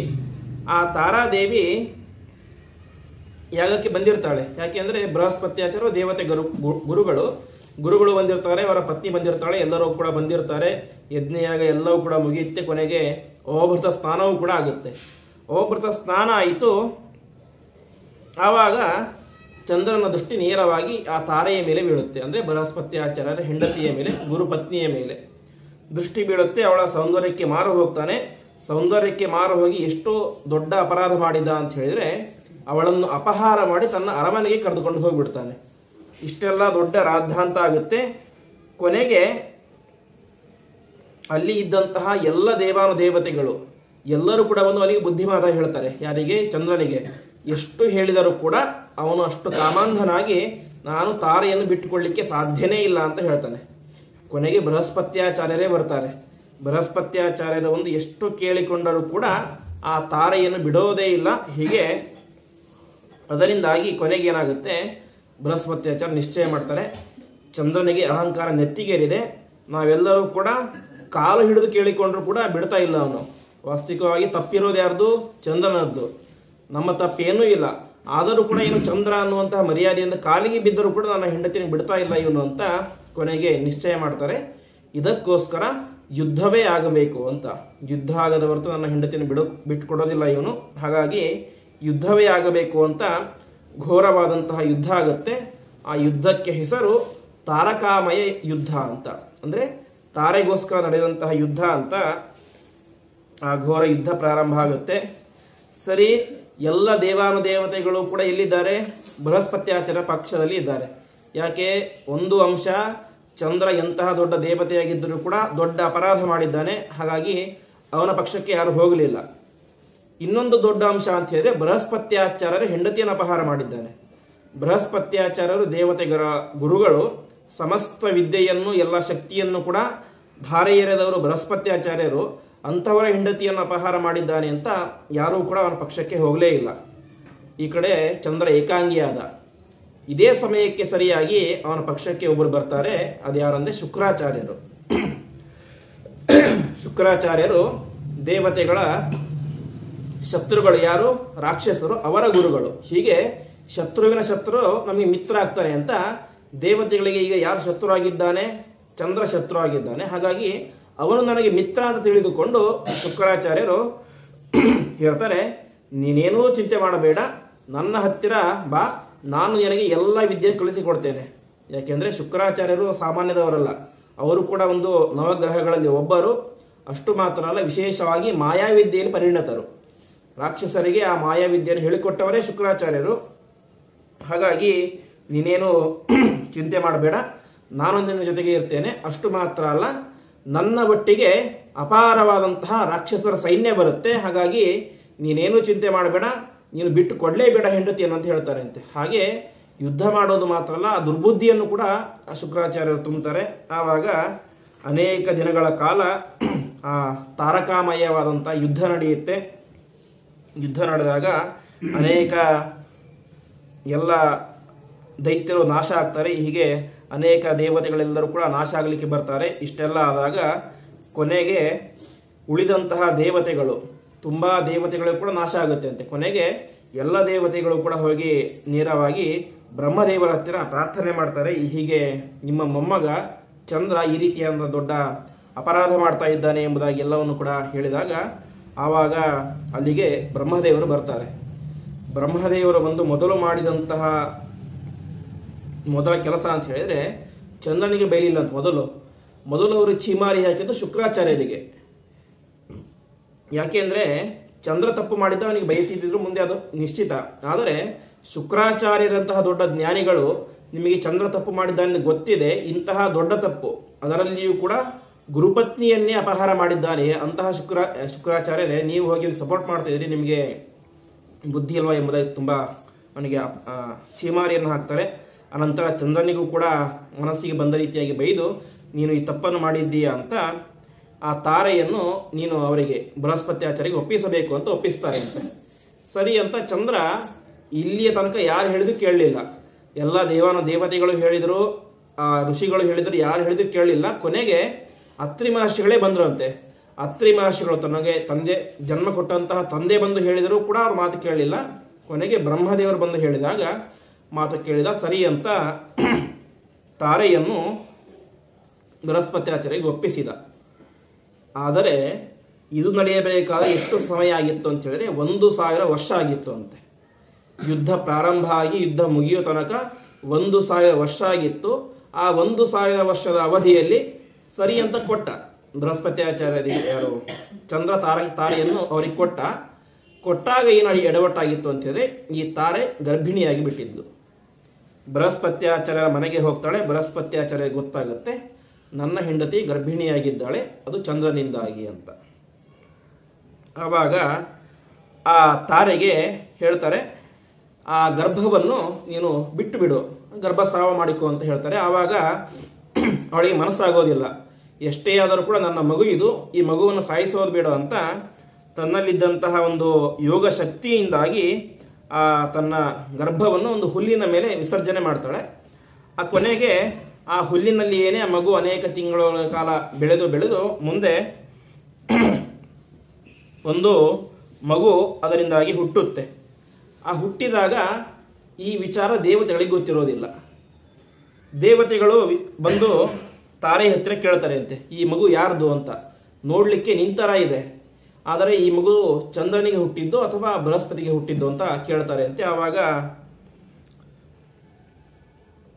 ಆ ತಾರೆ ಏನು ಹೇಳೋದೇ ಇಲ್ಲ, ತುಂಬ ಮೌನವಾಗಿ ಇದ್ಬಿಡ್ತಾಳೆ. ಎಷ್ಟು ಪ್ರಯತ್ನ ಮಾಡಿದರೂ ಕೂಡ ಯಾರು ಕೂಡ ಅವಳ ಬಾಯಿಂದಾಗಿ ತುಟಿ ಪಿಟಕ್ಕಂತ ಅನ್ನೋದಿಲ್ಲ. ಆವಾಗ ಆ ಶಿಶುವೇ ಹೇಳುತ್ತೆ, ಆಗ ತಾನೇ ಹುಟ್ಟಿದಂತಹ ಚಿಕ್ಕ ಮಗು ಅದು ಹೇಳುತ್ತೆ, ನಾನು ಯಾರಂದು ಹೇಳ್ತೀಯೋ ಇಲ್ಲ ಅಥವಾ ನಿನಗೆ ಶಾಪ ಕೊಟ್ಟು ಬಿಡ್ತೀನಿ ಅಂತ ಮಗು ಹೇಳುತ್ತೆ ಅಂತೆ. ತಕ್ಷಣದಲ್ಲಿ ಏನೇ ಆ ಬ್ರಹ್ಮದೇವರು ಅಲ್ಲಿಗೆ ಪ್ರತ್ಯಕ್ಷರಾಗ್ತಾರೆ. ಅಂದರೆ ಆಗ ತಾನೇ ಹುಟ್ಟಿದಂತಹ ಮಗು ಶಾಪ ಕೊಡಲಿಕ್ಕೆ ಉದ್ಯುಕ್ತವಾಗುವಷ್ಟು ಆ ಶಕ್ತಿ ಇತ್ತು. ತಕ್ಷಣವೇನೆ ಬ್ರಹ್ಮದೇವರು ಬಂದು ಹೇಳ್ತಾರೆ, ನೀನೇ ನಿಜ ಹೇಳಬೇಕು, ನೀನು ತಾಯಿಯಾಗಿದ್ದೀಯಾ, ಹಾಗಾಗಿ ಹೇಳು ಅಂತ ಹೇಳಿದಾಗ ಆ ತಾರೆ ಹೇಳ್ತಾಳೆ, ಇದು ಚಂದ್ರನಿಗೆ ಹುಟ್ಟಿದಂತಹ ಮಗು ಅಂತ ಆ ಸತ್ಯವನ್ನು ಹೇಳ್ತಾಳೆ. ಆ ಕ್ಷಣದಲ್ಲಿ ಇಲ್ಲಿ ಚಂದ್ರ ಅಲ್ಲೇ ಇರ್ತಾನೆ. ಅವನಿಗೆ ತುಂಬ ಸಂತೋಷ ಆಗಿಬಿಡುತ್ತೆ, ನನ್ನ ಮಗು ಹುಟ್ಟಿದೆ ಅಂತ ಎತ್ತಿಕೊಂಡು ಮುದ್ದಾಡ್ತಾನೆ. ಮುದ್ದಾಡಿ ಅವನಿಗೆ ಬುಧ ಎಂಬುದಾಗಿ ನಾಮಕರಣವನ್ನು ಮಾಡ್ತಾನೆ. ಅಂತಹ ಬುಧ ಅವನು ಮುಂದೆ ಒಂದು ಗ್ರಹವಾಗಿ ಪರಿಣಾಮ ಆಗ್ತಾನೆ. ಹೇಗೆ ತಂದೆ ಚಂದ್ರ ಅವನು ಒಂದು ಗ್ರಹವೋ ಅದೇ ರೀತಿಯಾಗಿ ಈ ಬುಧನು ಕೂಡ ಮುಂದೆ ಒಂದು ಗ್ರಹವಾಗಿ ಪರಿಣಾಮ ಆಗ್ತಾನೆ. ಹೀಗೆ ಆ ಚಂದ್ರನಿಂದಾಗಿ ಬುಧನ ಜನ್ಮ ಆಗುತ್ತೆ. ಮುಂದೆ ಆ ಬುಧ ಇಳಾದೇವಿ ಎಂಬಂತಹ ಒಂದು ದೇವಿಯನ್ನು ಮದುವೆಯಾಗಿ ಮುಂದೆ ಪುರೂರವ ಎಂಬಂತಹ ಮಗನನ್ನು ಪಡಿತಾನೆ ಅಂತ ವಿಶೇಷವಾಗಿ ವರ್ಣನೆ ಮಾಡ್ತಾರೆ. ಇಷ್ಟೆಲ್ಲ ಆಗುತ್ತೆ. ಇಷ್ಟೆಲ್ಲ ಆಯಿತು. ಕೊನೆಗೆ ಚಂದ್ರನಿಗೆ ಒಂದು ದೊಡ್ಡ ರೋಗ ಬಂತು. ಏನು? ಕ್ಷಯ ರೋಗ ಅಂತ. ಯಾಕೆಂದ್ರೆ ಚಂದ್ರ ಭಾರಿ ಸುಂದರ, ಹಾಗಾಗಿ ಅವನನ್ನು ನೋಡಿ ಅನೇಕ ಸ್ತ್ರೀಯರು ಆಕರ್ಷಿತರಾಗ್ತಾ ಇದ್ರು. ಅವರೊಟ್ಟಿಗೆ ಸೇರಿ ಈ ಚಂದ್ರನಿಗೆ ಕ್ಷಯರೋಗ ಎಂಬುದಾಗಿ ಬಂದಿತ್ತು. ಆ ಕ್ಷಯರೋಗದ ಪರಿಣಾಮವಾಗಿ ಲೋಕದಲ್ಲಿ ರಾತ್ರಿಯ ಸಂದರ್ಭದಲ್ಲಿ ಎಲ್ಲ ಕಡೆ ಕೂಡ ಬರೀ ಕತ್ತಲು. ಸಾಮಾನ್ಯವಾಗಿ ಚಂದ್ರ ಬಂದಂತೆ ಸ್ವಲ್ಪ ಬೆಳಕಿರ್ತಾ ಇತ್ತು. ಆದರೆ ಯಾವಾಗ ಚಂದ್ರನಿಗೇನೆ ಕ್ಷಯರೋಗ ಬಂದುಬಿಡ್ತೋ ಆವಾಗ ಲೋಕದಲ್ಲಿ ಸ್ವಲ್ಪವೂ ಕೂಡ ಬೆಳದಿಂಗಳೇ ಇಲ್ಲದ ಹಾಗೆ ಹೋಯಿತು. ಆವಾಗ ತುಂಬ ಕಷ್ಟ ಆಯಿತು ಜನರಿಗೆ. ಆವಾಗ ಅತ್ರಿ ಮಹರ್ಷಿಗಳ ಹತ್ತಿರ ಹೋಗ್ತಾನೆ ಚಂದ್ರ, ತನ್ನ ತಂದೆಯ ಹತ್ತಿರ. ಆವಾಗ ಅತ್ರಿ ಮಹರ್ಷಿಗಳು ತಮ್ಮ ಇಡೀ ಜೀವನದ ತಪಸ್ಸಿನ ಸಂಪೂರ್ಣ ಸಾರವನ್ನೆಲ್ಲ ಸ್ವೀಕಾರ ಮಾಡಿ ಆ ತಪಸ್ಸಿನ ಪ್ರಭಾವದಿಂದಾಗಿ ಆ ಚಂದ್ರನ ಕ್ಷಯರೋಗವನ್ನು ಪರಿಹಾರ ಮಾಡ್ತಾರೆ. ಹೀಗೆ ಆ ಚಂದ್ರ ವಂಶದ ಕಥೆಯನ್ನು ಹೀಗೆ ಪ್ರಾರಂಭ ಆಗಿದ್ದು. ಆ ಚಂದ್ರನಿಯ ಮತ್ತು ತಾರಾದೇವಿಯಲ್ಲಿ ಹುಟ್ಟಿದಂತಹ ಮಗ ಬುಧ, ಅವನಿಗೆ ಪುರೂರವಸ್ಸು. ಹೀಗೆ ಆ ಚಂದ್ರವಂಶ ಎಂಬುದು ಮುಂದುವರಿಯುತ್ತೆ. ಹೀಗೆ ಆ ಪುರೂರವಸ್ ಎಂಬ ವ್ಯಕ್ತಿ ಹುಡ್ತಾನೆ. ಆ ಪುರೂರವಸ್ಸಿನ ಹೆಂಡತಿ ಯಾರು ಅಂತ ಹೇಳಿದ್ರೆ ಊರ್ವಶೀ ದೇವಿ, ದೇವಲೋಕದ ಅಪ್ಸರೆಯಾದಂತಹ ಊರ್ವಶೀ ದೇವಿ. ಅವಳು ಯಾವ ಪುರೂರವಸ್ಸಿನಿಗೆ ಹೆಂಡತಿ ಆಗ್ತಾಳೆ. ಈ ಊರ್ವಶಿ ಜನ್ಮವು ಕೂಡ ಒಂದು ವಿಚಿತ್ರವಾದಂತಹ ಜನ್ಮ. ಹರಿವಂಶದಲ್ಲಿ ಬರುವಂತಹ ಒಬ್ಬೊಬ್ಬರ ಕಥೆಯೂ ಕೂಡ ಇದೇ ರೀತಿ ಇದೆ. ನಮಗೆ ಕೆಲವೊಂದು ಕಡೆ ತುಂಬ ಒಂಥರ ಆಶ್ಚರ್ಯ ಅನಿಸುತ್ತೆ. ನಾವು ಚಂದ್ರನನ್ನು ಒಬ್ಬ ಗ್ರಹ, ಒಬ್ಬ ದೇವತೆ ಅಂತ ಪೂಜೆ ಮಾಡ್ತೇವೆ. ಆದರೆ ಅವನು ನೋಡಿದ ಈ ರೀತಿಯಾದ ಕೆಲಸವನ್ನು ಮಾಡ್ತಾರೆ. ಇಂತಹ ಕಥೆಗಳನ್ನು ಪುರಾಣದಲ್ಲಿ ಯಾಕೆ ಹೇಳ್ತಾರೆ ಅಂತ. ನಮಗೆ ಪುರಾಣಗಳನ್ನು ಯಾಕೆ ಹೇಳಬೇಕು, ಆ ರೀತಿಯಾಗಿ ನಾವು ಇರಬೇಕು ಅಂತ ನಾವು ಪುಣ್ಯ ಬರಲಿ ಅಂತ ಕೇಳ್ತೇವೆ. ಆದರೆ ಇಂತಹ ಪುಣ್ಯಕರವಾದಂತಹ ಪುರಾಣಗಳಲ್ಲಿ ಇಂತಹ ಅಸಖ್ಯ ಹುಟ್ಟಿಸುವಂಥ ಕಥೆಗಳೆಲ್ಲ ಬರ್ತವೆ. ಇದು ಯಾಕೆ ಬರುತ್ತೆ ಅಂತ ಕೇಳಿದರೆ, ಪುರಾಣಗಳಲ್ಲಿ ವೇದವ್ಯಾಸರ ಹೇಳುವಂತೆ ಇಂತಹ ಋಷಿಗಳ ಚಕ್ರವರ್ತಿಗಳ ಕಥೆಯೆಲ್ಲ ಬರ್ತವೆ. ಬಂದದ್ದನ್ನು ಕೇಳಿದ್ರಿಂದಾಗಿ ನಮಗೆ ಬಂದಂತಹ ಪಾಪ ಪರಿಹಾರ ಆಗುತ್ತೆ. ಮೊದಲು ಆ ಚರಿತ್ರೆ ಕೇಳೋದ್ರಿಂದಾಗಿ. ಇನ್ನೊಂದು, ನಾವು ಅವರ ರೀತಿ ವರ್ತನೆ ಮಾಡಬಾರದು ಎಂಬುದಾಗಿ ತಿಳಿಸಿಕೊಡುತ್ತೆ. ಯಾಕೆಂದರೆ ಎರಡು ರೀತಿ ಕಥೆ ಇರುತ್ತೆ. ಒಂದು ಸಜ್ಜನರ ಕಥೆ, ಇನ್ನೊಂದು ದುರ್ಜನರ ಕಥೆ. ಸಜ್ಜನರ ಕಥೆಯನ್ನು ಕೇಳೋದರಿಂದಾಗಿ ಪುಣ್ಯ ಬರುತ್ತೆ, ಮತ್ತೆ ನಾವು ಆ ರೀತಿ ವರ್ತನೆ ಮಾಡಬೇಕು ಅಂತ ತಿಳಿಸುತ್ತೆ. ಅದೇ ದುರ್ಜನರ ಕಥೆಯನ್ನು ಕೇಳೋದ್ರಿಂದಾಗಿ ನಮ್ಮ ಪಾಪ ಪರಿಹಾರ ಎಂಬುದಾಗುತ್ತೆ. ಅದೇ ರೀತಿಯಾಗಿ ನಾವು ಆ ರೀತಿ ಇರಬಾರದು ಅಂತ. ಹಾಗಾಗಿ ಎರಡೂ ಕಥೆಯನ್ನು ಕೂಡ ಸೇರಿಸಿ ಅನೇಕ ಪುರಾಣಗಳಲ್ಲಿ ನಮಗೆ ತಿಳಿಸ್ತಾರೆ. ಅದರಲ್ಲಿ ಮುಂದೆ ಹೀಗೆ ಪುರೂರವಸ್ಸು, ಆ ಪುರೂರವಸ್ಸಿನ ಹೆಂಡತಿ ಊರ್ವಶೀ ದೇವಿ. ಆ ಊರ್ವಶೀ ದೇವಿ ದೇವಲೋಕದ ಅಪ್ಸರೆ. ಅಂತಹ ದೇವಲೋಕದ ಅಪ್ಸರೆ ಪುರೂರವಸ್ಸನ್ನು ಮದುವೆ ಆಗ್ತಾಳೆ. ಅದು ಯಾಕೆ ಅಂದರೆ ಅದು ಕೂಡ ಒಂದು ಶಾಪದ ಪರಿಣಾಮವಾಗಿ. ಈ ಊರ್ವಶಿ ಹುಟ್ಟಿದ್ದು ಹೇಗೆ ಅಂದರೆ ನಾರಾಯಣ ರೂಪಿಯಾದಂತಹ ಪರಮಾತ್ಮನಿಂದ. ಪರಮಾತ್ಮ ನರನಾರಾಯಣ ರೂಪವನ್ನು ಧಾರಣೆ ಮಾಡ್ತಾನೆ ತಪಸ್ ಮಾಡಲಿಕ್ಕೆ ಅಂತ. ನಾರಾಯಣ ರೂಪಿಯಾಗಿ ಬದರಿಕಾಶ್ರಮದಲ್ಲಿ ದೀರ್ಘವಾದಂಥ ತಪಸ್ಸನ್ನು ಮಾಡ್ತಾ ಇರ್ತಾನೆ. 100 ವರ್ಷಗಳ ಕಾಲ ದೀರ್ಘವಾದಂಥ ತಪಸ್ಸನ್ನು ಮಾಡ್ತಾನೆ. ತಪಸ್ಸನ್ನು ಮಾಡಿ ಮಾಡಿ ಮಾಡಿ ಕೊನೆಗೆ ಆ ತಪಸ್ಸಿನಿಂದಾಗಿ ಅವನ ದೇಹದಲ್ಲಿ ಒಂದು ತೇಜಸ್ಸು ಹುಟ್ಟುತ್ತೆ, ಬೆಳಕು ಹುಟ್ಟುತ್ತೆ. ಆ ಬೆಳಕು ಬಂದಂಥ ವಿಚಾರ ಇಂದ್ರನಿಗೆ ಗೊತ್ತಾಗುತ್ತೆ ಅಂತೆ. ಆ ಇಂದ್ರ ಏನು ಮಾಡ್ತಾನೆ, ಈ ಪರಮಾತ್ಮ ಹೀಗೆ ತಪಸ್ಸು ಮಾಡ್ತಾ ಇದ್ರೆ ನನ್ನ ಸ್ಥಾನ ಕೂಡ, ನನ್ನ ಕುರ್ಚಿ ಕೂಡ ಹೋಗ್ಬಿಡುತ್ತೆ. ಹಾಗಾಗಿ ಈ ತಪಸ್ಸಿಗೆ ಭಂಗ ಉಂಟು ಮಾಡಬೇಕು ಅಂತ ತೀರ್ಮಾನ ಮಾಡ್ತಾನೆ ಇಂದ್ರದೇವರು. ಸರಿ, ಭಂಗ ಉಂಟು ಮಾಡಬೇಕಂದ್ರೆ ಏನು ಮಾಡಬೇಕು? ಸ್ತ್ರೀಯರನ್ನು ಕಳಿಸ್ಬೇಕು ನರ್ತನ ಮಾಡಲಿಕ್ಕೆ ಅಂತ, ಅಪ್ಸರಾ ಸ್ತ್ರೀಯರು. ಹಾಗಾಗಿ ಆ ದೇವಲೋಕದಲ್ಲಿ ಇದ್ದಂತಹ ರಂಭೆ, ತಿಲೋತ್ತಮೆ ಮುಂತಾದಂತಹ ಎಲ್ಲ ಅಪ್ಸರಾ ಸ್ತ್ರೀಯರನ್ನು ಕೂಡ ಪರಮಾತ್ಮನಿಗೆ ತಪೋಭಂಗ ಮಾಡ್ರಿ ಅಂತ ಕಳಿಸ್ತಾನೆ. ಪರಮಾತ್ಮ ತಾನು ಒಂದು ಪರ್ವತದ ರೂಪದಲ್ಲಿ, ನಾವು ಇವತ್ತಿನ ಬದ್ರಿ ಕ್ಷೇತ್ರದಲ್ಲಿ ನೋಡ್ತೇವೆ ನಾರಾಯಣ ಪರ್ವತ, ಆ ಪರ್ವತದ ರೂಪದಲ್ಲಿ ಇದ್ದುಕೊಂಡು ತಪಸ್ಸು ಮಾಡ್ತಾ ಇರ್ತಾನೆ. ಬಂದಂತಹ 100 ಜನ ಅಪ್ಸರಾ ಸ್ತ್ರೀಯರು, ಅವರೆಲ್ಲರೂ ಕೂಡ ಪರಮಾತ್ಮನ ಸುತ್ತಲೂ ಕೂಡ ಯಾವ್ಯಾವುದೋ ವೇಷದಲ್ಲಿ ಬಂದಿರ್ತಾರೆ, ನೃತ್ಯ ಮಾಡ್ತಾರೆ. ಎಷ್ಟು ನೃತ್ಯ ಮಾಡಿದರೂ ಕೂಡ ಪರಮಾತ್ಮ ಇಂಚು ಕೂಡ ಕದಲೋದಿಲ್ಲ. ಸಾಕ್ಷಾತ್ ಪರಮಾತ್ಮ, ಆ ಪರಮಾತ್ಮನ ಅನುಗ್ರಹ ಇದ್ದರೆ ಅನೇಕ ಜನ ಋಷಿಗಳು ಕೂಡ ಅಪ್ಸರಾ ಸ್ತ್ರೀಯರಿಗೆ ಬಲಿಯಾಗೋದಿಲ್ಲ. ಅಂತಹದರಲ್ಲಿ ಆ ಪರಮಾತ್ಮ ಕಿಂಚಿತ್ತು ವಿಚಲಿತ ಆಗೋದಿಲ್ಲ. ಹಾಗೆ ದೀರ್ಘಕಾಲ ತಪಸ್ಸನ್ನು ಮಾಡ್ತಾನೆ. ತಪಸ್ಸು ಮಾಡಿ ಮಾಡಿ ಕೊನೆಗೇನಾಯಿತು ಅಂತ ಹೇಳಿದ್ರೆ, ನೃತ್ಯ ಮಾಡಿ ಮಾಡಿ ಮಾಡಿ ಇವರಿಗೆ ಮೂರ್ಛೆ ಬಿದ್ದುಬಿಟ್ರಂತೆ. ಯಾರು? ಎಲ್ಲ ಅಪ್ಸರಾಸ್ತಿಯರು ಅವರೆಲ್ಲ ಮೂರ್ಛೆ ಬಂದು ಬಿದ್ದು ಬಿಡ್ತಾರೆ. ಆವಾಗ ಪರಮಾತ್ಮ ಒಂದು ಕ್ಷಣ ಎಚ್ಚರ ಆಗ್ತಾನೆ. ಎಚ್ಚರಾಗಿ ನೋಡ್ತಾನೆ. ಯಾರು ನೀವು ಅಂತ ಕೇಳ್ತಾನೆ. ಅವರೆಲ್ಲ ಹೀಗೆ ಹೀಗೆ ಅಂತ ಹೇಳ್ತಾರೆ. ಆವಾಗ ಪರಮಾತ್ಮ ಹೇಳ್ತಾನೆ, ಸರಿ, ಇನ್ನವನು ಕೂಡ ಒಬ್ಬ ಸಾಮಾನ್ಯ ದೇವತೆ, ಅವನಿಗೇನೋ ಈ ರೀತಿ ಮೂಢನಂಬಿಕೆ ಬಂದಿದೆ ಅಷ್ಟೇ, ಇರಲಿ ಪರವಾಗಿಲ್ಲ. ಎಷ್ಟಿದ್ದರೂ ಕೂಡ ಅವನು ನನ್ನ ಸಹೋದರ ಅಂತ. ಯಾಕೆ? ಪರಮಾತ್ಮ ಅವನ ಸಹೋದರನಾಗಿ ವಾಮನನಾಗಿ ಅವತಾರ ಮಾಡ್ತಾನೆ. ಹಾಗಾಗಿ ನನ್ನ ಸಹೋದರ ಎಷ್ಟೇ ಇದ್ರೂ ಕೂಡ ಇರಲಿ ಪರವಾಗಿಲ್ಲ, ನಾನು ಕ್ಷಮಿಸ್ತೇನೆ ಅಂತ. ಸರಿ, ಹಾಗಾದ್ರೆ ನಾವು ಹೋಗಿ ಬರ್ತೀವಿ ಅಂತ ಹೇಳ್ತಾರೆ ಅಪ್ಸರಸ್ತ್ರೀ ಎಲ್ಲರೂ ಕೂಡ. ಇನ್ನನ್ನು ನಮಗೆ ವಶ ಮಾಡ್ಕೊಳ್ಳಿಕ್ಕೆ ಆಗಲಿಲ್ಲ, ಅನುಗ್ರಹ ಮಾಡಿ ನಾವು ಹೋಗಿ ಬರ್ತೀವಿ, ತಪ್ಪಾಯ್ತು ನಮ್ದು ಕ್ಷಮಿಸುವಂತ ಸಾಷ್ಟಾಂಗ ನಮಸ್ಕಾರ ಮಾಡ್ತಾರೆ. ಎಲ್ಲ ಆಗುತ್ತೆ. ಆವಾಗ ಸರಿ ಅಂತ ಹೊರಡ್ತಾರೆ. ಆವಾಗ ಪರಮಾತ್ಮ ಒಂದು ಕ್ಷಣ ನಿಲ್ಲಿ ಅಂತ ಹೇಳ್ತಾನೆ. ನೀವೆಲ್ಲರೂ ಕೂಡ ನಿಮಗೆ ನೃತ್ಯ ಮಾಡಲಿಕ್ಕೆ ಬರೋದಿಲ್ಲ, ನೀವೆಲ್ಲ ವೇಸ್ಟ್ ಅಂತ ಹೇಳ್ತಾನೆ. ಯಾಕೆಂದ್ರೆ ಇಷ್ಟು ದಿನಗಳ ನೃತ್ಯ ಮಾಡಲಿಕ್ಕೆ ನಿಮಗೆ ಸಾಮರ್ಥ್ಯನೇ ಇಲ್ಲ. ನೀವು ದೇವತೆಗೆ ಅಂತ ಹೇಳ್ಕೊಳ್ಳಿಕ್ಕೆ ನಾಚಿಕೆ ಆಗ್ಬೇಕು ನಿಮಗೆ. ಯಾಕೆಂದ್ರೆ ದೇವತೆಗಳಿಗೆ ಯಾವತ್ತೂ ಕೂಡ ಸುಸ್ತು ಅನ್ನೋದು ಇರೋದೇ ಇಲ್ಲ. ನೀವೆಲ್ಲರೂ ಕೂಡ ನಿಜವಾಗಿ ಅಪ್ಸರಾ ಸ್ತ್ರೀಯರೇ ಅಲ್ಲ. ನಾನು ನಿಮ್ಮ ರಾಜನಾದಂತಹ ಇಂದ್ರನಿಗೆ ಒಂದು ಒಳ್ಳೆ ಗಿಫ್ಟ್ ಕೊಡ್ತೇನೆ ಅಂತ ಹೇಳ್ತಾನೆ. ಯಾರು ಅಂತ ಹೇಳಿದ್ರೆ, ಆವಾಗ ತನ್ನ ತೊಡೆಯನ್ನು ಈ ರೀತಿಯಾಗಿ ತರ್ತಾನೆ ಅಂತೆ, ಬಲ ತೊಡೆಯನ್ನು. ಅದರಿಂದಾಗಿ ಒಬ್ಬ ಹೆಂಗಸು ಬರ್ತಾಳೆ, ಅವಳೆ ಊರ್ವಶಿ ಅಂತ. ಊರು ಅಂತ ಹೇಳಿದ್ರೆ ತೊಡೆ, ಅದರಿಂದಾಗಿ ಬಂದಂತಹ ವಶಿ ಅಂತ ಹೇಳಿದ್ರೆ, ಆ ಊರ್ವಶಿ ನೃತ್ಯ ಮಾಡಿದರೆ ಸಾಕು, ಎಂತಹ ದೇವತೆಯಾಗಿರಲಿ, ದೊಡ್ಡ ಋಷಿಗಳೇ ಆಗಿರಲಿ, ತಕ್ಷಣದಲ್ಲಿ ಕಣ್ಣು ಬಿಡಬೇಕು ಅವರು. ಅಂತಹ ಇಡೀ ಜಗತ್ತನ್ನೇ ಮೋಹಗೊಳಿಸುವಂತಹ ರೂಪ ಅದು ಊರ್ವಶಿಯ ರೂಪ. ಅಂತಹ ಊರ್ವಶಿಯನ್ನು ಸೃಷ್ಟಿ ಮಾಡ್ತಾನೆ. ಇವಳನ್ನು ಇನ್ನು ಮುಂದೆ ನಿಮ್ಮ ಅಪ್ಸರಾ ಸ್ತ್ರೀಯರ ಗಣಕ್ಕೆ ನಾಯಕಿಯನ್ನಾಗಿ, ರಾಣಿಯನ್ನಾಗಿ ಮಾಡಬೇಕು ಅಂತ ಹೇಳಿ ಆ ಊರ್ವಶಿಯನ್ನು ಕೊಟ್ಟು ತಾನೇ ಮಾಡ್ತಾನೆ, ಇದಕ್ಕೆ ಸ್ವರ್ಗಲೋಕಕ್ಕೆ ಕಳಿಸ್ತಾನೆ. ಹೀಗೆ ಊರ್ವಶಿ ಅಂತ ಹೇಳಿದ್ರೆ ಪರಮಾತ್ಮನ ಊರುವಿನಿಂದಾಗಿ, ತೊಡೆಯಿಂದಾಗಿ ಹುಟ್ಟಿದಂತಹ ಒಬ್ಬ ಶ್ರೇಷ್ಠ ಅಪ್ಸರಾ ಸ್ತ್ರೀ ಆಗ್ತಾಳೆ. ಇವಳು ಯಾವ ಪುರೂರವಸ್ಸನ್ನು ಮದುವೆ ಆಗ್ತಾಳೆ. ಅದಕ್ಕೆ ಕಾರಣ ಏನು ಅಂತ ಹೇಳಿದ್ರೆ, ತಾಂ ಶಪ್ತವಂತೋ ಮನುಜ ಭೋಗ್ಯಂ ಭೂಮ್ಯಂ ತವೇತ ತಾವಿತಿ ಎಂಬುದಾಗಿ ಭಾಗವತದಲ್ಲಿ ಹೇಳುವಂತೆ, ಇದು ಕೂಡ ಒಂದು ತಪಸ್ಸಿನ ಶಾಪದ ಪರಿಣಾಮ. ಪರಮಾತ್ಮ ಅವಳನ್ನು ಕಳಿಸಿದ ಸ್ವರ್ಗಲೋಕಕ್ಕೆ. ಆವಾಗ ಇಂದ್ರ ಯಾರ್ದಾದ್ರೂ ತಪಸ್ಸನ್ನು ಭಂಗ ಮಾಡಬೇಕು ಅಂತ ಹೇಳಿದ್ರೆ ಇವಳನ್ನೇ ಕಳಿಸ್ತಾ ಇದ್ದ. ಹಾಗೆ ಒಂದು ದಿನ ಮಿತ್ರ ಮತ್ತು ವರುಣ ಎಂಬಂತಹ ದೇವತೆಗಳು ತಪಸ್ಸನ್ನು ಮಾಡ್ತಾ ಇರ್ತಾರೆ. ಅವರ ತಪಸ್ಸನ್ನು ಭಂಗ ಮಾಡಲಿಕ್ಕೆ ಅಂತ ಊರ್ವಶಿ ಹೋಗ್ತಾಳೆ. ಆವಾಗ ತಪಸ್ಸನ್ನು ಭಂಗ ಮಾಡ್ತಾಳೆ ಕೂಡ. ಆವಾಗ ಅವರಿಗೆ ತುಂಬಾ ಸಿಟ್ಟು ಬರುತ್ತೆ. ಯಾರಿಗೆ? ಮಿತ್ರ ವರುಣರಿಗೆ. ನಮ್ಮ ತಪಸ್ಸನ್ನು ನೀನು ಭಂಗ ಮಾಡಿದ್ದೀಯಾ, ಹಾಗಾಗಿ ನೀನು ಮನುಷ್ಯಳಾಗಿ ಹುಟ್ಟು ಎಂಬುದಾಗಿ ಶಾಪ ಕೊಡ್ತಾನೆ. ಹಾಗೆ ಮನುಷ್ಯರು ತಪ್ಪು ಮಾಡಿದರೆ ಅವರಿಗೆ ಒಳ್ಳೆಯದಾಗಲಿ ಕೆಟ್ಟದಾಗಲಿ ಅದು ಸತ್ತ ನಂತರ. ಆದರೆ ದೇವತೆಗಳಿಗೆ ಹಾಗಲ್ಲ, ತಕ್ಷಣದಲ್ಲಿ ತಪ್ಪು ಮಾಡಿದರೆ ಆ ಕ್ಷಣದಲ್ಲಿಯೇನೆ ಮನುಷ್ಯರಾಗಿ ಹುಟ್ಟಬೇಕು ಅಂತ. ಹಾಗೆ ಆ ಕ್ಷಣದಲ್ಲಿಯೇನೆ ಆ ಊರ್ವಶಿ ಹೆಣ್ಣಾಗಿ ಭೂಮಿಯಲ್ಲಿ ಹುಡ್ತಾಳೆ. ಸರಿ, ಇನ್ನೇನಾಗಬೇಕು? ಮದುವೆಯಾಗಬೇಕು. ಯಾರನ್ನು ಮದುವೆಯಾಗಬೇಕು ಅಂತ ವಿಚಾರ ಮಾಡಿದಾಗ ಎಲ್ಲ ಕಡೆ ಹೋಗಿ ಸಂಚಾರ ಮಾಡಿ ಬರ್ತಾಳೆ. ಆವಾಗ ಅವಳಿಗೆ ಗೊತ್ತಾಗುತ್ತೆ, ನನ್ನಂತಹ ಅಪ್ಸರಾ ಸ್ತ್ರೀಯನ್ನು ಮದುವೆಯಾಗುವಂತಹ ಸುಂದರ ವ್ಯಕ್ತಿ ಅಂತ ಹೇಳಿದ್ರೆ ಈ ಪುರೂರವಸ್ಸು ಮಾತ್ರ. ಅಂದ್ರೆ ಚಂದ್ರನ ಮೊಮ್ಮಗ, ಬುಧನ ಮಗ ಪುರೂರವಸ್ಸೇನೆ ಅತ್ಯಂತ ಯೋಗ್ಯನಾದಂತಹ ವ್ಯಕ್ತಿ ಅಂತ ಮದುವೆಯಾಗ್ತೇನೆ ಅಂತ ನಿಶ್ಚಯ ಮಾಡ್ತಾಳೆ. ಮದುವೆ ಎಲ್ಲ ಆಗುತ್ತೆ.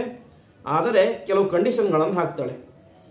ನಾನು ನಿನ್ನನ್ನು ಮದುವೆಯಾಗಬೇಕು ಅಂತ ಹೇಳಿ ನಿನಗೆ ಕೆಲವು ನಿಯಮವನ್ನು ಹಾಕ್ತೇನೆ ಅಂತ. ಏನು ನಿಯಮ ಅಂತ ಹೇಳಿದ್ರೆ, ನನ್ನ ಜೊತೆಗೆ 2 ಮೇಕೆ ಮರಿಗಳಿವೆ, ದೊಡ್ಡ ಮೇಕೆಗಳಿವೆ. ಆ ಮೇಕೆಗಳನ್ನು ನೀನು ಹೇಗೆ ನಿನ್ನ ಮಕ್ಕಳನ್ನು ನೋಡ್ಕೊಳ್ತೀಯೋ ಅಷ್ಟು ಪ್ರೀತಿಯಿಂದಾಗಿ ನಾನು ಅವುಗಳನ್ನು ನೋಡ್ಕೊಳ್ಬೇಕು ಅಂತ. ನನ್ನೊಟ್ಟಿಗೆ ಆ ಮೇಕೆಗಳು ಇರ್ತವೆ. ಎಷ್ಟು ಪ್ರೀತಿಯಿಂದ ಅಂತ ಹೇಳಿದ್ರೆ, ಪ್ರತಿನಿತ್ಯ ನಾವು ರಾತ್ರಿ ಮಲಗುವಂತಹ ಮಂಚದ 2 ಕಾಲುಗಳಿಗೆ ಇವುಗಳನ್ನು ಕಟ್ಟಬೇಕು. ನಿರಂತರವಾಗಿ ಇವು ನಮ್ಮ ಅಂತಃಪುರದಲ್ಲಿ ಇರಬೇಕು. ಹಾಗಿದ್ದರೆ ಮಾತ್ರ ಮದುವೆ ಆಗ್ತೇನೆ ಅಂತ. ಪುರೂರವಸ್ಸು ಆಯ್ತು ಸರಿ ಅಂತ ಹೇಳ್ತಾನೆ. ಕೊನೆಗೆ ಇನ್ನೊಂದು ಷರತ್ತು ಹೇಳ್ತಾಳೆ, ನಾನು ಅನ್ನ ತಿನ್ನೋದಿಲ್ಲ, ಬೇರೆ ಯಾವ ಹಣ್ಣು ತಿನ್ನೋದಿಲ್ಲ, ಹಾಲು ಕುಡಿಯೋದಿಲ್ಲ, ಏನೂ ಇಲ್ಲ. ನಾನು ತಿನ್ನೋದು ಕೇವಲ ತುಪ್ಪವನ್ನು ಅಂತ. ಯಾಕೆಂದ್ರೆ ದೇವತೆಗಳ ಸ್ವಭಾವ ನಾವು ಹೋಮದಲ್ಲಿ ನೋಡುವಂತೆ ಆಜ್ಯಂ ಸುರಾಣಮಾಹಾರಂ ಅಂತ. ದೇವತೆಗಳಿಗೆ ಆಹಾರ ಅಂತ ಹೇಳಿದ್ರೆ ತುಪ್ಪ. ಹಾಗಾಗಿ ಅವಳು ಹೇಳ್ತಾಳೆ, ನಾನು ಕೇವಲ ತುಪ್ಪ ಮಾತ್ರ ತಿಂತೇನೆ ಅಂತ. ಅದು ಕೂಡ 1 ಹೊತ್ತು ಮಾತ್ರ. ಅದಕ್ಕೋಸ್ಕರನೇ ರಾತ್ರಿ ಯಾಗ ಮಾಡಬಾರ್ದು ಅಂತ ಹೇಳ್ತಾರೆ. ತಿನ್ನೋದು ಒಂದು ಹೊತ್ತು ಮಾತ್ರ ಅಂತ. ಸರಿ, ಅದಕ್ಕೂ ಕೂಡ ಒಪ್ಕೊಳ್ತಾನೆ. ಮತ್ತೆ ಹೇಳ್ತಾನೆ, ನಾವಿಬ್ಬರು ಕೂಡ ನಾನು ಅಪೇಕ್ಷೆ ಪಟ್ಟಾಗ ಮಾತ್ರ ಸೇರಬೇಕು ಅಂತ ಹೇಳ್ತಾರೆ. ಸರಿ, ಅದಕ್ಕೂ ಸರಿ. ಕೊನೆಗೆ ಇನ್ನೊಂದು ನಿಯಮವನ್ನು ಹೇಳ್ತಾಳೆ, ನಾನು ನಿನ್ನನ್ನು ಯಾವತ್ತೂ ಕೂಡ ನಗ್ನವಾಗಿ ನೋಡಬಾರ್ದು ಅಂತ. ಸರಿ, ಅದಕ್ಕೂ ಒಪ್ಪಿಗೆ ಅಂತ ಹೇಳ್ತಾನೆ.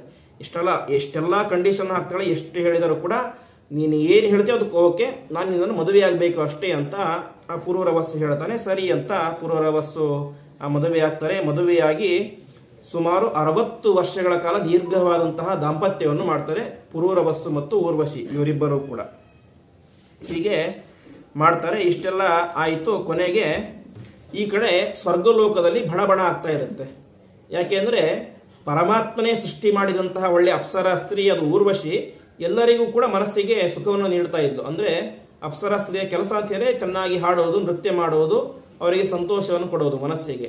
ಹಾಗಾಗಿ ಯಾವಾಗ ಈ ಊರ್ವಶಿ ಶಾಪ ಪಡೆದುಕೊಂಡು ಭೂಮಿಯಲ್ಲಿ ಹುಟ್ಟುಬಿಟ್ಲು, ಅವತ್ತಿನಿಂದಾಗಿ ಸ್ವರ್ಗದಲ್ಲಿ ಏನೋ ಒಂಥರ ಬಣ. ಆವಾಗ ಗಂಧರ್ವರಿಗೆ ತುಂಬಾ ಚಿಂತೆ ಆಗುತ್ತೆ. ಆವಾಗ ಅವರಲ್ಲಿ ಒಬ್ಬ ಗಂಧರ್ವ ಎದ್ದು ಹೇಳ್ತಾನೆ, ವಿಶ್ವಾವಸು ಎಂಬುದಾಗಿ ಒಬ್ಬ ಗಂಧರ್ವ. ಅವನು ಹೇಳ್ತಾನೆ, ನೀವೇನು ಚಿಂತೆ ಮಾಡಬೇಡಿ, ನಾನು ಕರ್ಕೊಂಡು ಬರ್ತೇನೆ ಯಾರನ್ನ, ಈ ಊರ್ವಶಿಯನ್ನ ಸ್ವರ್ಗಲೋಕಕ್ಕೆ ಅಂತ. ಹೇಗೆ ಅಂದ್ರೆ ಅವನಿಗೆ ಗೊತ್ತಿರುತ್ತೆ ಅಂತ ಈ ಕಂಡೀಷನ್ಗಳೆಲ್ಲ. ಈ ಕಂಡೀಷನ್ ಅಲ್ಲಿ ಒಂದನ್ನು ಬ್ರೇಕ್ ಮಾಡಿದ್ರು ಕೂಡ ಊರ್ವಶಿ ತಕ್ಷಣದಲ್ಲಿಯೇನೆ ಮಾಯಾಗಿ ಬಿಡ್ತಾಳೆ. ಆ ರೂಲ್ಸ್ ನನಗೆ ಗೊತ್ತಿದೆ, ಹಾಗಾಗಿ ನಾನು ಹೋಗ್ತೇನೆ ಅಂತ ಹೇಳ್ತಾನೆ. ಸರಿ ಅಂತ ಅವನು ತನ್ನ 4-5 ಜನ ಸೇವಕರೊಟ್ಟಿಗೆ ಆ ಭೂಮಿಗೆ ಬರ್ತಾನೆ, ಪುರೂರವಸ್ಸಿನ ಅರಮನೆಗೆ ಬರ್ತಾನೆ. ಆ ಸಂದರ್ಭದಲ್ಲಿ ಮಧ್ಯರಾತ್ರಿ 12 ಗಂಟೆ ಆಗಿರುತ್ತೆ. ಸುತ್ತಮುತ್ತಲೂ ಕೂಡ ಗಾಢವಾದಂತಹ ಕತ್ತಲೆ ಇಷ್ಟೆಲ್ಲ ಇರುತ್ತೆ. ಆ ಕ್ಷಣದಲ್ಲಿ ರಾಜನ ಅಂತಃಪುರಕ್ಕೆ ಪ್ರವೇಶ ಮಾಡ್ತಾನೆ ಈ ವಿಶ್ವಾವಸು ಗಂಧರ್ವ. ರಾಜನ 2 ಮಂಚ ಇರುತ್ತೆ. ಆ ಮಂಚಕ್ಕೆ ಒಂದು ಕಾಲಿಗೆ ಒಂದು ಟಗರು, ಇನ್ನೊಂದು ಕಾಲಿಗೆ ಇನ್ನೊಂದು ಟಗರು ಕಟ್ಟಿರ್ತಾರೆ. ಆವಾಗ ಬಂದು ಆ ವ್ಯಕ್ತಿ ಗಂಧರ್ವ ಏನ್ ಮಾಡ್ತಾರೆ, ಒಂದು ಟಗರನ್ನು ಎತ್ಕೊಂಡು ಹೋಗ್ಬಿಡ್ತಾನೆ. ಆವಾಗ ಅದು ಜೋರಾಗಿ ಕಿರಿಚಲಿಕ್ಕೆ ಶುರು ಮಾಡುತ್ತೆ. ಈ ಊರ್ವಶಿಗೆ ಗೊತ್ತಾಗುತ್ತೆ, ನಮ್ಮ ಟಗರನ್ನು ಯಾರು ಕೂಡ ಕದ್ಕೊಂಡು ಹೋಗ್ತಿದ್ದಾರೆ ಅಂತ. ಆವಾಗ ತನ್ನ ಗಂಡನಿಗೆ ಹೇಳ್ತಾಳೆ ಪುರೂರವಸ್ಸಿಗೆ, ಬೇಗ ನೋಡ್ಕೊಂಡು ಬನ್ನಿ, ಯಾರು ತಗೊಂಡು ಹೋಗ್ತಾ ಇದ್ದಾರೆ ಅಂತ. ಆವಾಗ ಏನ್ ಸಮಸ್ಯೆ ಅಂದ್ರೆ ಈ ಪುರೂರವಸ್ಸು ವಿವಸ್ತ್ರನಾಗಿ ಇರ್ತಾನೆ. ಹಾಗಾಗಿ ಅವನು ಆ ಪರಿಸ್ಥಿತಿಯಲ್ಲಿ ನನ್ನನ್ನು ಇವಳು ನೋಡಿದರೆ ಏನಾಗುತ್ತೆ, ಇವಳು ಮಾಯ ಆಗಿಬಿಡ್ತಾಳೆ ಅಂತ ಹಾಗೆ ಸುಮ್ಮನೆ ಇರ್ತಾನೆ. ಕೊನೆಗೆ ವಿಶ್ವಾವಸುವಿಗೆ ಗಂಧರ್ವನಿಗೆ ಗೊತ್ತಾಗುತ್ತೆ, ಒಂದು ಎತ್ಕೊಂಡು ಹೋದರೆ ಉಪಯೋಗ ಇಲ್ಲ, ಇನ್ನೊಂದನ್ನು ಎತ್ಕೊಂಡು ಹೋಗೋಣ ಅಂತ, ಎರಡನ್ನೂ ಎತ್ಕೊಂಡು ಹೋಗೋಣ ಅಂತ ಎರಡು ಎತ್ಕೊಂಡು ಹೋಗ್ತಾನೆ.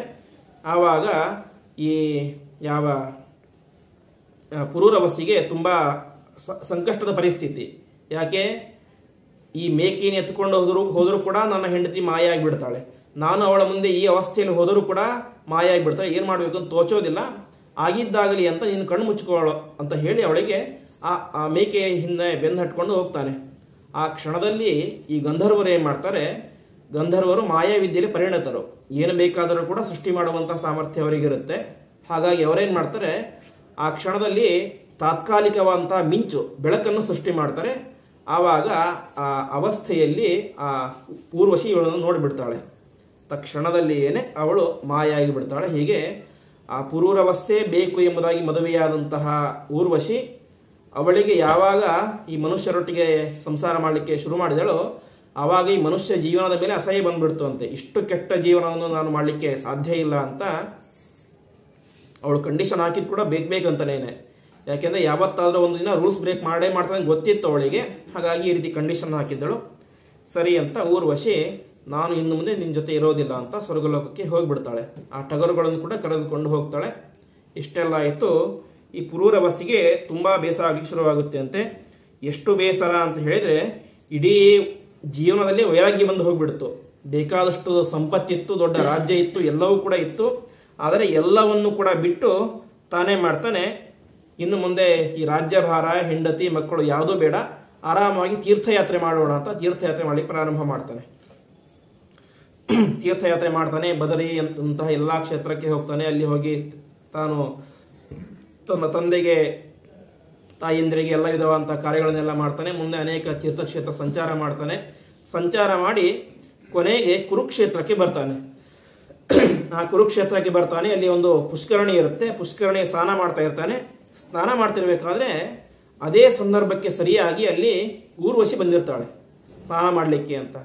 ಸಾಮಾನ್ಯವಾಗಿ ಗಂಧರ್ವ ಸ್ತ್ರೀಯರು ಭೂಮಿಗೆ ಬರ್ತಾರೆ ಸ್ನಾನ ಮಾಡಲಿಕ್ಕೆ ಅಂತ, ಉದ್ಯಾನವನಗಳಲ್ಲಿ ಎಲ್ಲ ಸಂಚಾರ ಮಾಡಲಿಕ್ಕೆ ಅಂತ. ಹಾಗೆ ಈ ಊರ್ವಶಿ ಕೂಡ ಬಂದಿರ್ತಾಳೆ. ಅವಳನ್ನು ನೋಡ್ತಾನೆ, ನೋಡಿ ತುಂಬ ಸಂತೋಷ ಆಗುತ್ತೆ ಇವನಿಗೆ, ನನ್ನ ಹೆಂಡತಿ ಅಂತ.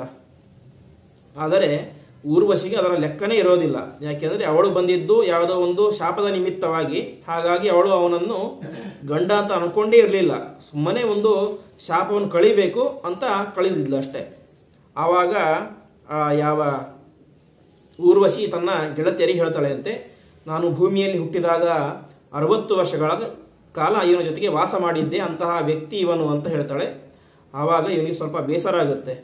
ಕನಿಷ್ಠ ಗಂಡ ಅಂತ ಕೂಡ ಇವಳು ನನ್ನ ಬಾಯಲ್ಲಿ ಹೇಳಿಲ್ಲ, ಸುಮ್ಮನೆ ಯಾವುದೋ ವ್ಯಕ್ತಿ ಅಂತ ಹೇಳ್ತಾ ಇದ್ದಾಳಲ್ಲ ಅಂತ ಅವಳ ಜೊತೆ ಹೋಗ್ತಾನೆ, ಮಾತಾಡಿ ಅವಳನ್ನು ಅಪ್ಕೊಂಡು ಬಿಡ್ತಾನೆ ಅಂತೆ. ಅಪ್ಕೊಂಡು ದಯವಿಟ್ಟು ನನ್ನನ್ನು ಬಿಟ್ಟು ಹೋಗ್ಬೇಡ, ನನ್ನ ಜೊತೆ ಇಲ್ಲೇ ವಾಸವಾಗು ಅಂತ ತುಂಬ ಪ್ರಾರ್ಥನೆ ಮಾಡ್ತಾನೆ. ಪ್ರಾರ್ಥನೆ ಮಾಡಿದಾಗ ಊರ್ವಶಿ ಹೇಳ್ತಾಳೆ, ನಾನು ನಿನ್ನ ಜೊತೆಗೆ ಬರಲಿಕ್ಕೆ ಸಾಧ್ಯ ಇಲ್ಲ. ಯಾಕೆಂದರೆ ನಾನು ಒಬ್ಬ ಶ್ರೇಷ್ಠ ಅಪ್ಸರಾ ಸ್ತ್ರೀ, ಆವಾಗಿನೋ ಶಾಪ ಬಂದಿತ್ತು ಅಂತ ನಿನ್ನ ಜೊತೆಗೆ ಬಂದಿದ್ದೆ. ಆದರೆ ನನ್ನ ಶಾಪ ಎಲ್ಲ ಪರಿಹಾರ ಆಗಿದೆ, ಒಳ್ಳೆ ಗಂಧರ್ವ ದೇಹ ಎಂಬುದು ಬಂದಿದೆ. ಈ ಗಂಧರ್ವ ದೇಹ ಇಟ್ಟುಕೊಂಡು ನಿನ್ನ ಜೊತೆಗೆ ನನಗೆ ಸರಸ ಸಲಾಪ ಮಾಡಲಿಕ್ಕೆ ಇಷ್ಟ ಇಲ್ಲ, ನನ್ನ ಜೊತೆ ಬರೋದಿಲ್ಲ ಅಂತ ಹೇಳ್ತಾಳೆ. ಆದರೂ ಕೂಡ ತುಂಬ ಪ್ರಾರ್ಥನೆ ಮಾಡ್ತಾನೆ. ಕೊನೆಗೆ ಅವಳು ಒಂದು ಮಾತನ್ನು ಹೇಳ್ತಾಳೆ, ನೀನು ವರ್ಷಕ್ಕೆ 1 ಸಲ ಮಾತ್ರ ನನ್ನ ಜೊತೆಗೆ ಸೇರಲಿಕ್ಕೆ ಸಾಧ್ಯ ಅಂತ ವರವನ್ನು ಕೊಡ್ತೇನೆ ಅಂತ. ವರ್ಷದ ಕೊನೆಯ ದಿನ ನಾವಿಬ್ಬರು ಕೂಡ ಸೇರೋಣ, ಅದು ವರ್ಷಕ್ಕೆ 1 ದಿನ ಮಾತ್ರ ಅಂತ ಹೇಳ್ತಾಳೆ.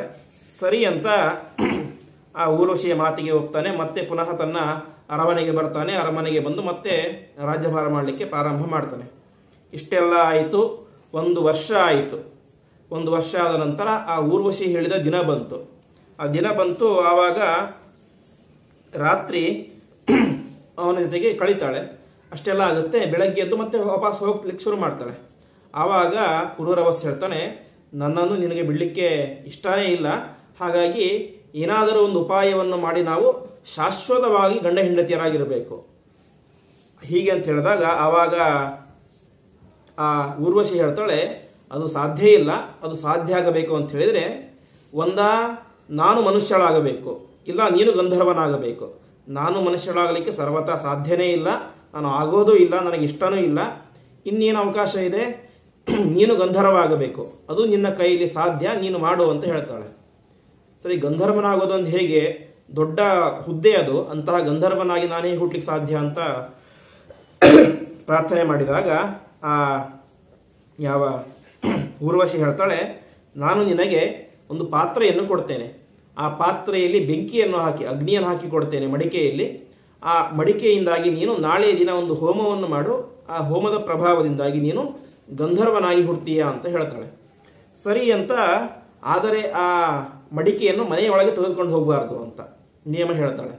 ಸರಿ ಅಂತ ತಾನೇ ಮಾಡ್ತಾನೆ, ಅಗ್ನಿ ಪಾತ್ರೆ ಇಸ್ಕೊಳ್ತಾನೆ. ಊರ್ವಶಿ ತಾನು ತನ್ನ ಲೋಕಕ್ಕೆ ಹೋಗ್ಬಿಡ್ತಾಳೆ. ಆವಾಗ ಆ ಪುರೂರವಸ್ ಏನು ಮಾಡ್ತಾನೆ, ತನ್ನ ಅರಮನೆಯ ಹೊರಗಡೆ ಒಂದು ಶಮಿ ಮರ, ಯಾವ ವಿಜಯದಶಮಿ ಕೊಡ್ತೀವಲ್ಲ ಶಮಿ, ಆ ಬನ್ನಿ ಮರ, ಆ ಬನ್ನಿ ಮರದ ಬುಡದಲ್ಲಿ ಆ ಬೆಂಕಿ ಮತ್ತು ಪಾತ್ರೆಯನ್ನು ಇಡ್ತಾನೆ. ಇಟ್ಟು ಬೆಳಗ್ಗೆ ಎದ್ದು ಬಂದು ನೋಡ್ತಾನೆ, ಆ ಜಾಗದಲ್ಲಿ ಆ ಬೆಂಕಿ ಪಾತ್ರೆ ಎರಡೂ ಇರೋದಿಲ್ಲ. ಅವನಿಗೆ ಮತ್ತೆ ದುಃಖ ಆಗುತ್ತೆ. ಏನಾಯಿತು ಎಂಬುದಾಗಿ ಗೊತ್ತಾಗೋದಿಲ್ಲ. ಮತ್ತೆ ಪ್ರಾರ್ಥನೆ ಮಾಡ್ತಾನೆ ಯಾವ ಊರ್ವಶಿಯ ಹತ್ತಿರ. ಆವಾಗ ಆ ಊರ್ವಶಿ ಪ್ರತ್ಯಕ್ಷಳಾಗಿ ಹೇಳ್ತಾಳೆ, ನೀನು ಏನು ಇವತ್ತು ಆ ಶಮಿ ವೃಕ್ಷದ ಹತ್ತಿರ ಬೆಂಕಿಯನ್ನು ಇಟ್ಟಿದ್ದೆಯಲ್ಲ, ಆ ಬೆಂಕಿ ಏನೇ ಬೆಳಗ್ಗೆ ಏಳುವಷ್ಟರಲ್ಲಿ ಏನಾಗಿದೆ, ಅಶ್ವತ್ಥ ಮರವಾಗಿ, ಅರಳಿ ಮರವಾಗಿ ಹುಟ್ಟಿಬಿಟ್ಟಿದೆ ಅಂತ ಹೇಳ್ತಾಳೆ. ಆವಾಗ ಗೊತ್ತಾಗುತ್ತೆ, ಆ ಶಮಿ ಬನ್ನಿ ಮರದ ಪಕ್ಕದಲ್ಲಿ ಏನೇ ಒಂದು ಅರಳಿ ದೊಡ್ಡ ಗಿಡ ಹುಟ್ಟಿಬಿಟ್ಟಿರುತ್ತೆ. ಅದು ಬೇರೆ ಯಾವುದೂ ಅಲ್ಲ, ನೀನು ಇಟ್ಟಂತಹ ಬೆಂಕಿ ಏನೇ ಇವತ್ತು ಅರಳಿ ಮರವಾಗಿ ಹುಟ್ಟಿದೆ ಅಂತ ಹೇಳ್ತಾಳೆ. ಸರಿ, ಮತ್ತೆ ಬೆಂಕಿ ಇಲ್ಲ ಹೇಗೆ ಹೋಮ ಮಾಡೋದು ಅಂತ.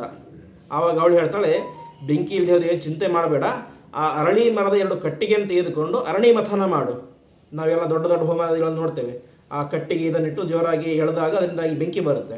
ಹಾಗೆ ಅರಣಿ ಮಥನವನ್ನು ಮಾಡು, ಅದರಿಂದಾಗಿ ಅಗ್ನಿ ಬರುತ್ತೆ, ಅದರಿಂದಾಗಿ ಹೋಮವನ್ನು ಮಾಡುವಂತ ಉಪದೇಶ ಮಾಡ್ತಾಳೆ.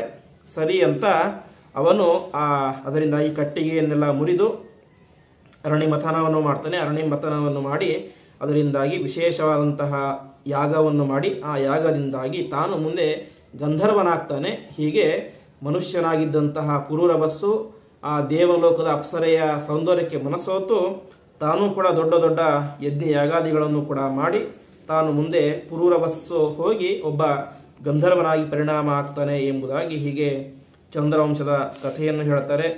ಅದೇ ರೀತಿಯಾಗಿ ಮುಂದೆ ಆ ಚಂದ್ರವಂಶದಲ್ಲಿ ಆ ಪುರೂರವಸ್ಸಿಗೆ 7 ಜನ ಮಕ್ಕಳು ಹುಟ್ಟಿರ್ತಾರೆ. ಅವರು ಶತಾಯು, ಆಯು, ಅಮಾವಸು, ವಿಶ್ವಾಯು, ಶ್ರುತಾಯು, ದೃಢಾಯು, ವನಾಯು ಎಂಬುದಾಗಿ. ಅದೇ ರೀತಿಯಾಗಿ ಮುಂದೆ ಆ ವಂಶದಲ್ಲಿ ಗಾಧಿ ಎಂಬಂತಹ ವ್ಯಕ್ತಿ ಬರ್ತಾನೆ, ಅವನಿಗೆ ರುಚಿಕ, ಅದೇ ರೀತಿಯಾಗಿ ಸತ್ಯವತಿ, ಮುಂದೆ ಜಮದಗ್ನಿ, ವಿಶ್ವಾಮಿತ್ರ, ಹೀಗೆ ಅನೇಕ ಜನ ವಂಶ ಎಂಬುದು ನಿರಂತರವಾಗಿ ಮುಂದುವರಿಯುತ್ತೆ. ಹೀಗೆ ಇದೆಲ್ಲವೂ ಕೂಡ ಯಾರ ವಂಶ ಅಂತ ಹೇಳಿದ್ರೆ ಚಂದ್ರನ ವಂಶ. ಒಟ್ಟು ಪ್ರಧಾನವಾದದ್ದು 2 ವಂಶ, ಒಂದು ಚಂದ್ರವಂಶ, ಇನ್ನೊಂದು ಸೂರ್ಯವಂಶ. ಅದರಲ್ಲಿ ಪ್ರಸ್ತುತ ಚಂದ್ರವಂಶದ ಕಥೆಯನ್ನು ಹೇಳ್ತಾರೆ. ಮುಂದೆ ಆ ವಂಶದಲ್ಲಿ ರಾಜೇಯರು ಎಂಬುದಾಗಿ ಪ್ರಸಿದ್ಧರಾದಂತಹ ರಾಜರು ಬರ್ತಾರೆ. ಅನಂತರ ಅದೇ ವಂಶದಲ್ಲಿ ಧನ್ವಂತರಿ ಪರಮಾತ್ಮ ಅವತಾರ ಮಾಡ್ತಾನೆ. ಧನ್ವಂತರಿ ಪರಮಾತ್ಮನು ಕೂಡ 2 ಬಾರಿ ಅವತಾರ ಮಾಡಿದ್ದು. ಒಂದು ಸಮುದ್ರ ಮಥನ ಸಮಯದಲ್ಲಿ ಅಮೃತವನ್ನು ಹಿಡಿದುಕೊಂಡು ಬಂದಿದ್ದು 1ನೇ ಸಲ, ಇನ್ನೊಂದು ದೀರ್ಘತಮ ಎಂಬಂತಹ ಒಬ್ಬ ಋಷಿಯ ಮಗನಾಗಿ ತಾನು ಧನ್ವಂತರಿ ಎಂಬುದಾಗಿ ಭೂಮಿಯಲ್ಲಿ ಅವತಾರ ಮಾಡಿ, ಆವಾಗ ಮಾಡಿದಂತಹ ಅವತಾರ ಕೇವಲ ಆ ಕ್ಷಣಕ್ಕೆ ಮಾತ್ರ ಸೀಮಿತ. ಅಮೃತ ಹಿಡಿದುಕೊಂಡು ಬಂದ, ಮತ್ತೆ ಮಾಯಾಗಿ ಬೆಟ್ಟ ಮುಗಿಯಿತು, ಮತ್ತೆ ಮುಂದೆ ಮೋಹಿನಿ ಅವತಾರ ಆಯಿತು, ಅಮೃತವನ್ನೆಲ್ಲ ಕೊಟ್ಟ. ಆದರೆ ಭೂಮಿಯಲ್ಲಿ ಪರಮಾತ್ಮ ಧನ್ವಂತರಿ ಎಂಬಂತಹ ಹೆಸರಿನಿಂದಾಗಿ ದೀರ್ಘತಮ ಎಂಬಂತಹ ಋಷಿಯಲ್ಲಿ ಅವತಾರ ಮಾಡಿ ಎಲ್ಲ ಕಡೆಯೂ ಕೂಡ ಆಯುರ್ವೇದವನ್ನು ಪ್ರವರ್ತನ ಮಾಡ್ತಾನೆ. ಹೀಗೆ ಆ ಧನ್ವಂತರಿ ಪರಮಾತ್ಮನು ಕೂಡ ಹುಟ್ಟಿದ್ದು ಇದೇ ಚಂದ್ರವಂಶದಲ್ಲಿ.